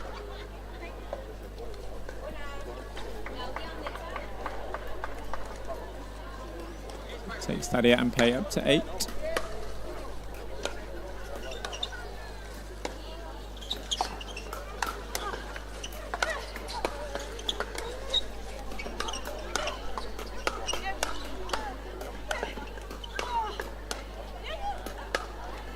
Again, see that ball down the middle. Molly just struggling for a little bit of strength on that backhand. And Pei and Thadia now just 2 points away from a gold medal here in Rota.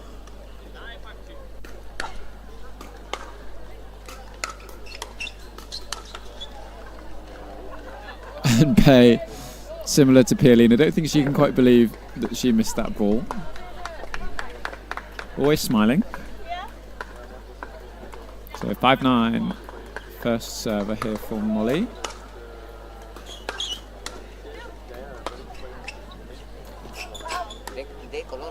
Just wide with the lob.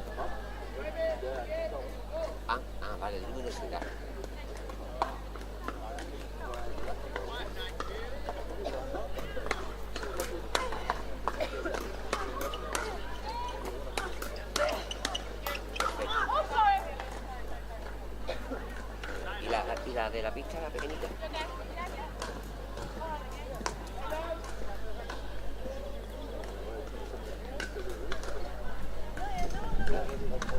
Pei very apologetic after hitting Pia with that smash. So another opportunity for Pei and Thadia to generate a match point. Just a little bit rushed through that ball. Vale, la de la pista.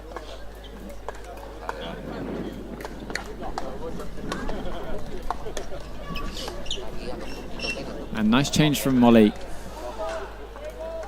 She'll be the first one to say that she much prefers the faster game than the softer game. But that nice little drop volley, creating that unattackable ball from the non-volley zone.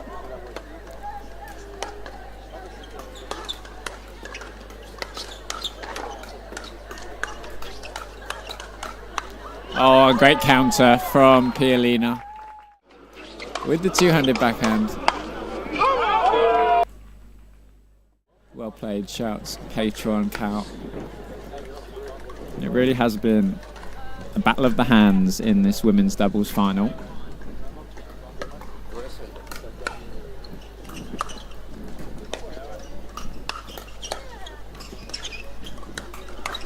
Yeah, such a good change-up from Molly with the slice serve. Just travel a little bit deeper. It brings them to within 2 points.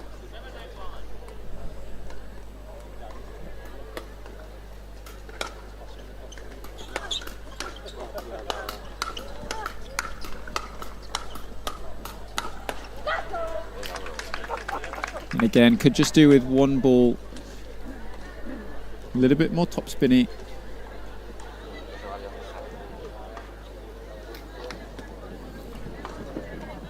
Just start to fight a losing battle when you're swinging hard, when the ball's around your feet. 7-9-2.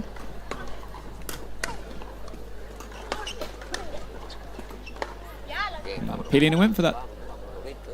More of a top spin, sort of hybrid drop drive, just didn't make full ball contact. Very much still in this game though. Payne Thaddeus been on 9 for a little while now.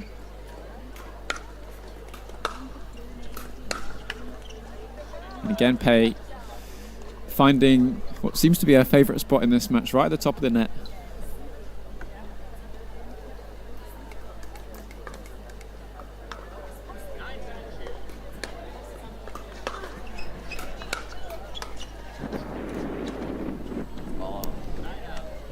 Thaddeus again, Pay's spot on top of the net with that drop. So handing the opportunity to Molly and Pialina to claw their way back into this and force a deciding third game.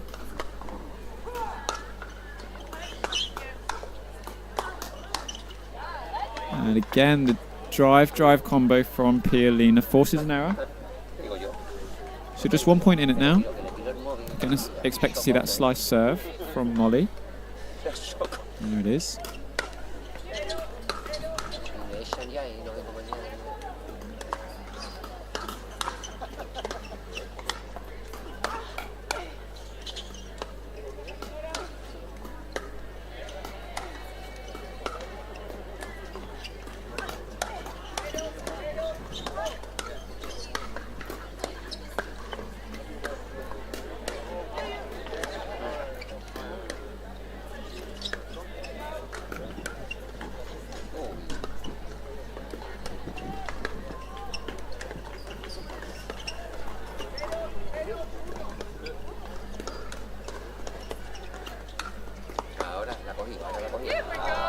Yeah, and rally of the match so far from all four players. Thaddeus did really well to get into a comfort zone up at the kitchen line, having been pushed backwards a little bit. Second serve to come though, 8-9-2.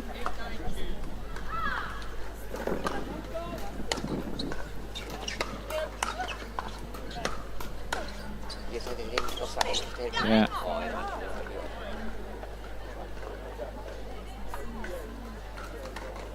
That brings us level at 9-9. Page is confirming with Thaddeus. As soon as Molly's stepping into the court, a lot of those balls might be going long, so something to keep an eye on. Maybe leaving a few more balls. And so good from Pialina, forcing the issue. It brings up a game point to force a deciding third set here in this women's gold medal match. Definitely be a popular thing with the crowd.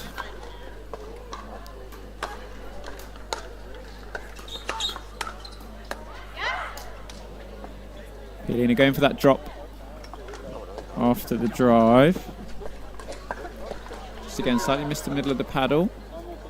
So back with Pay at 9-10-1.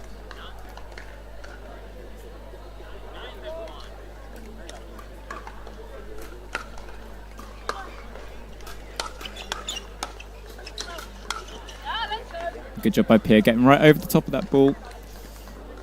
Again, keeping it below net height at the point of contact. Something we teach all the way from beginners right through to professional level. And Molly doing a great job reaching that ball. Sets up a second game point. So again, expect to see a drive on the third in the direction of Thadia.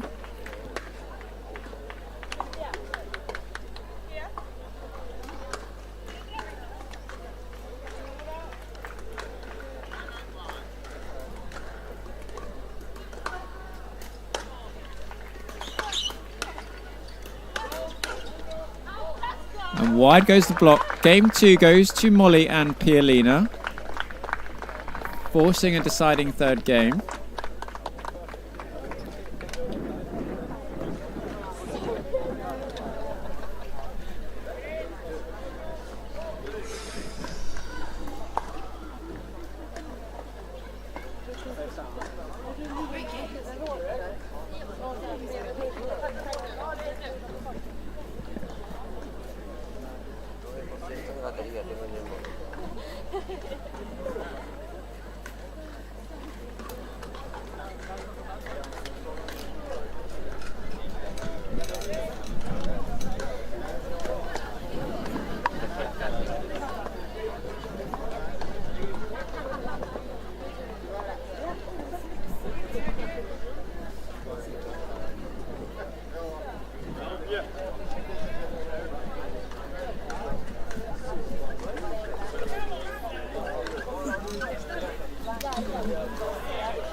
Molly, sorry.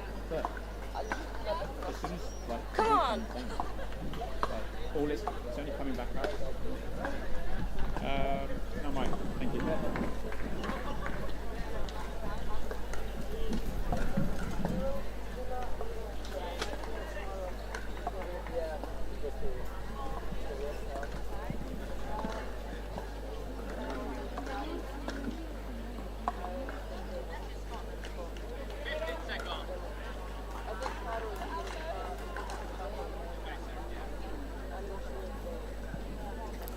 So into the deciding third game. First game 11-7 to Pay and Thadia. Second game 11-9 to Molly and Pialina.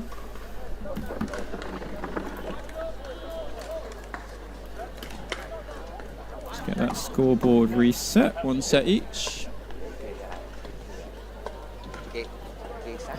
Getting darker ball is getting more difficult to see. So a definite positive for Molly and Pialina, because ball becoming more difficult to see does mean the faster balls are going to be a little bit more difficult to deal with. Here we go, 0-0-2.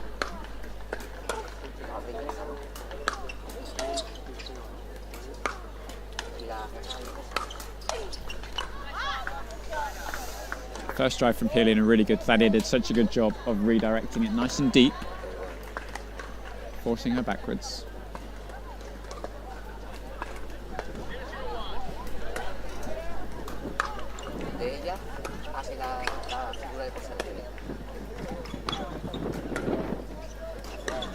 Yeah, such good drops from Pay and Thadia. I think that's an adjustment we'll see in this third game. Pay has been more on the driving side, but definitely think we might see a few more drops creeping in. It's clear that Pia and Molly definitely favour the faster game.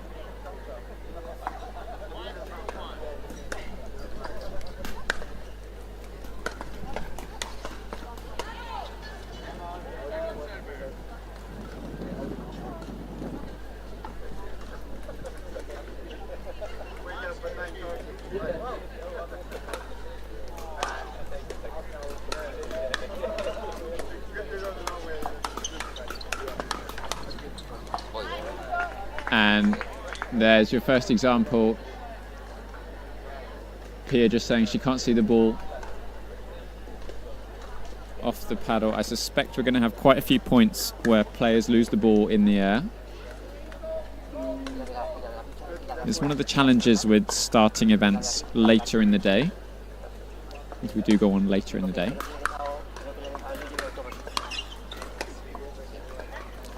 Great counter from Hermione. Just as she was walking past, told you the wrong name. Mistakes happen.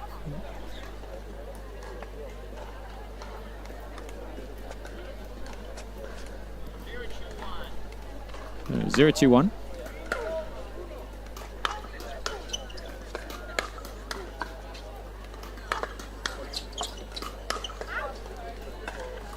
And Molly just leaning back a little bit on that drive from the mid-court. Following the same pattern as the first two games have done. As soon as those drives were a little bit closer to the net, just need to adjust the pace.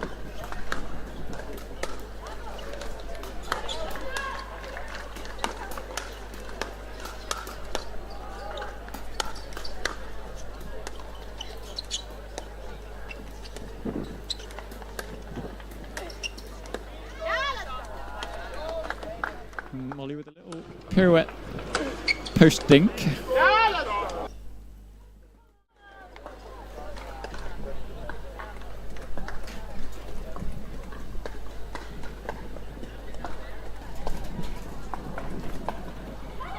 Pia, I think, really struggling with seeing the ball at the moment. Molly just giving us some words of encouragement.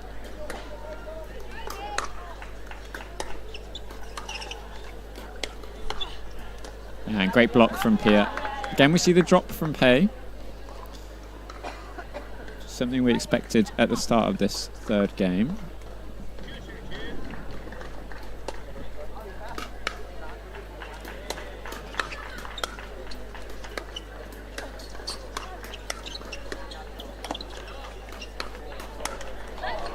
Great hustle from both Molly and Pia-Lena. Pei again finding a special spot at the top of the net. Just needed a little bit more roll. And big gust of wind holds that ball right up on Thadia. So first point on the board for Pia-Lena and Molly in this third game.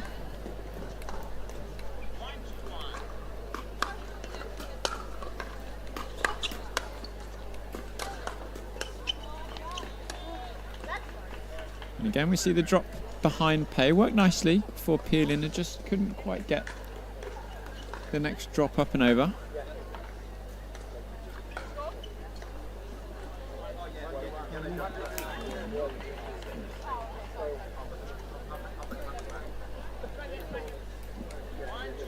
So 1-2-2. Yeah, and that shorter return is not going to do Thadia any favours. Gives her less time to get into the net. So more susceptible to the drive from Molly and Pia-Lena. So back even, 2-2-2.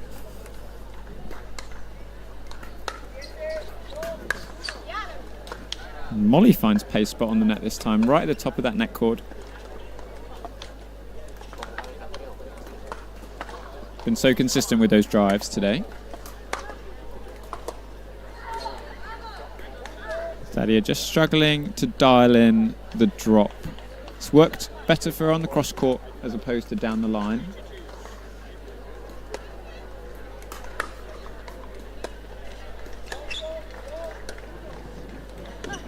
It's definitely where I'd be looking if I was her, dropping down the line onto the backhand of Molly, who often uses that slice volley. So retake the lead, 3-2-2.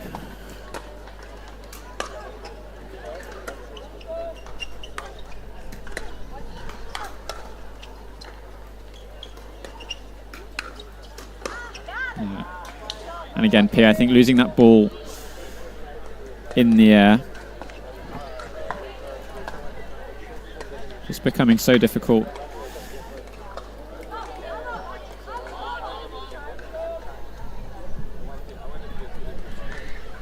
So the first extended lead of this game 3, 4-2-2.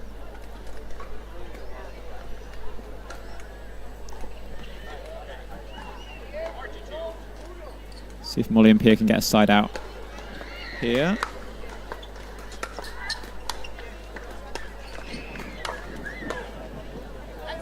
And good pressure from Molly, leaning in, taking the risk a little bit more with those volleys out of the air. It pays dividends. 2-4-1.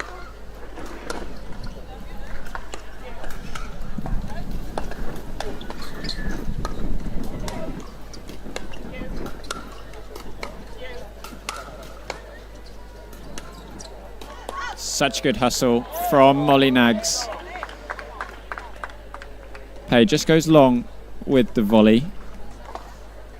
Just shows you the value of making your opponent play one more shot.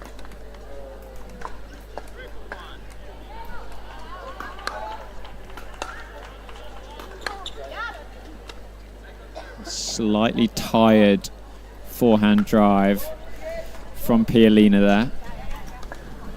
Again, really long day for these players. Temperatures up in the 30s. Wind really gusting around. There we see again. Had the opportunity to step in a little bit earlier on in the point. Maybe lacking a little bit of confidence because of the weather conditions at the moment.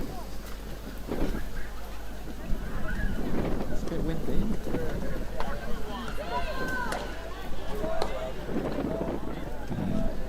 Again, second example.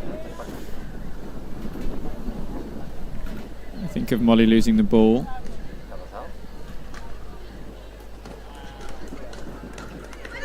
Don't know if they heard the score get called, but Thadia setting up to serve as if she won the point.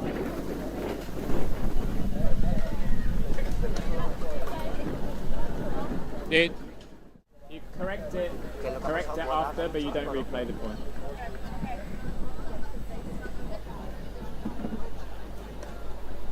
So, wrong score was called.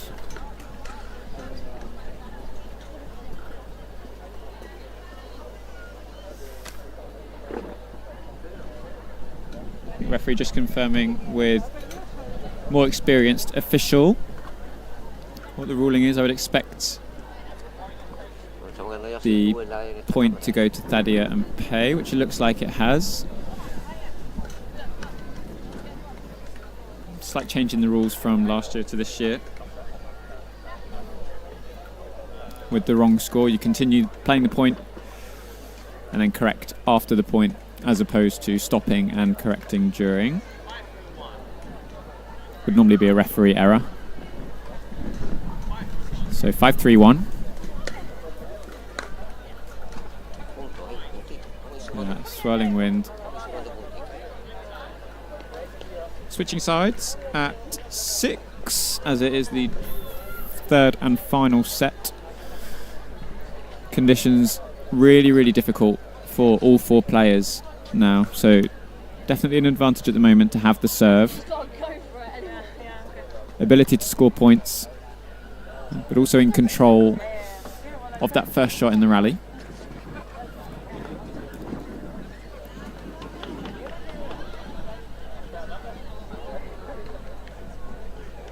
6-3-1. We have seen game 1 was won at the top end by Pei and Thadia. Game 2 was won at the top end by Molly and Pialina.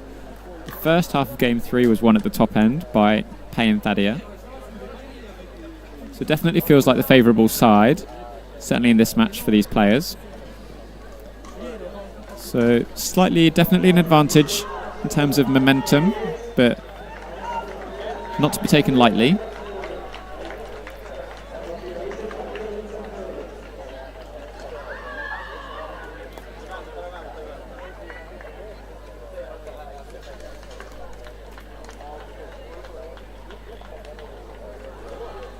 So, change of ends, 6-3-1.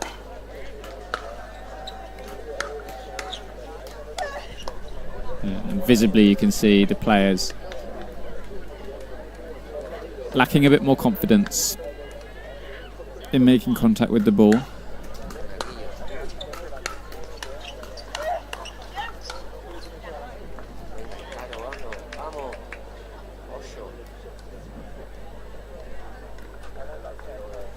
Couple of quick points out the end change for Pei and Thadia. So 8-3-1.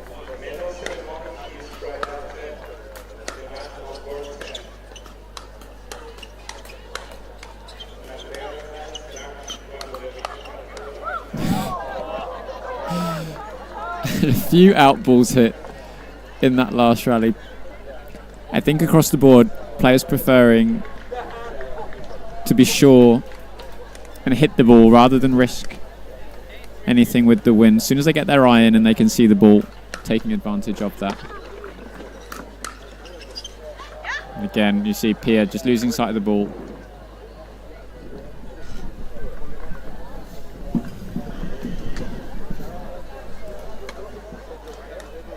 Desperate for a side out at the moment. I think they could take advantage if they had the serve.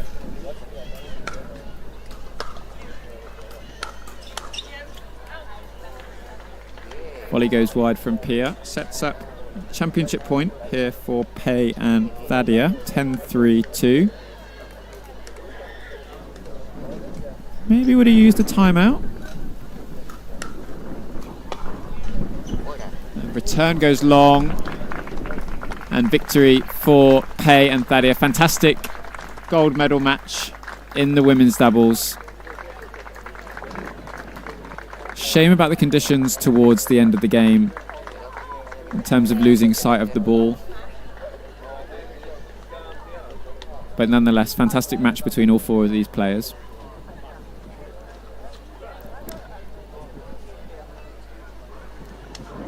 That brings us to the conclusion of today's play. Thank you very much for joining us once again.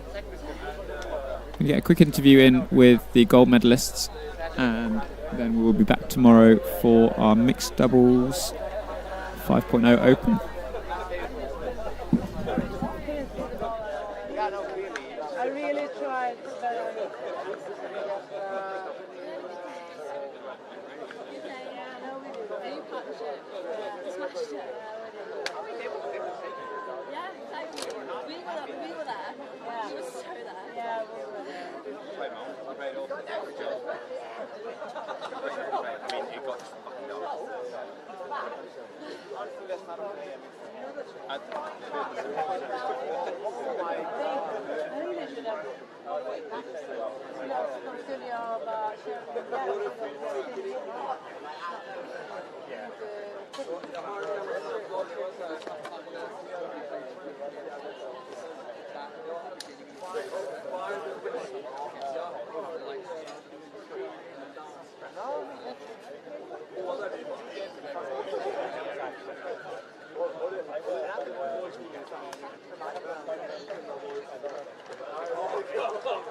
Did that make you cry?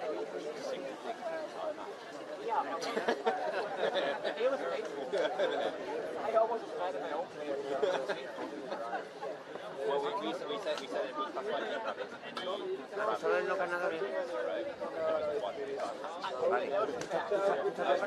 Someone shanked it and then it slowed down, yeah. That was what? Le digo, ok.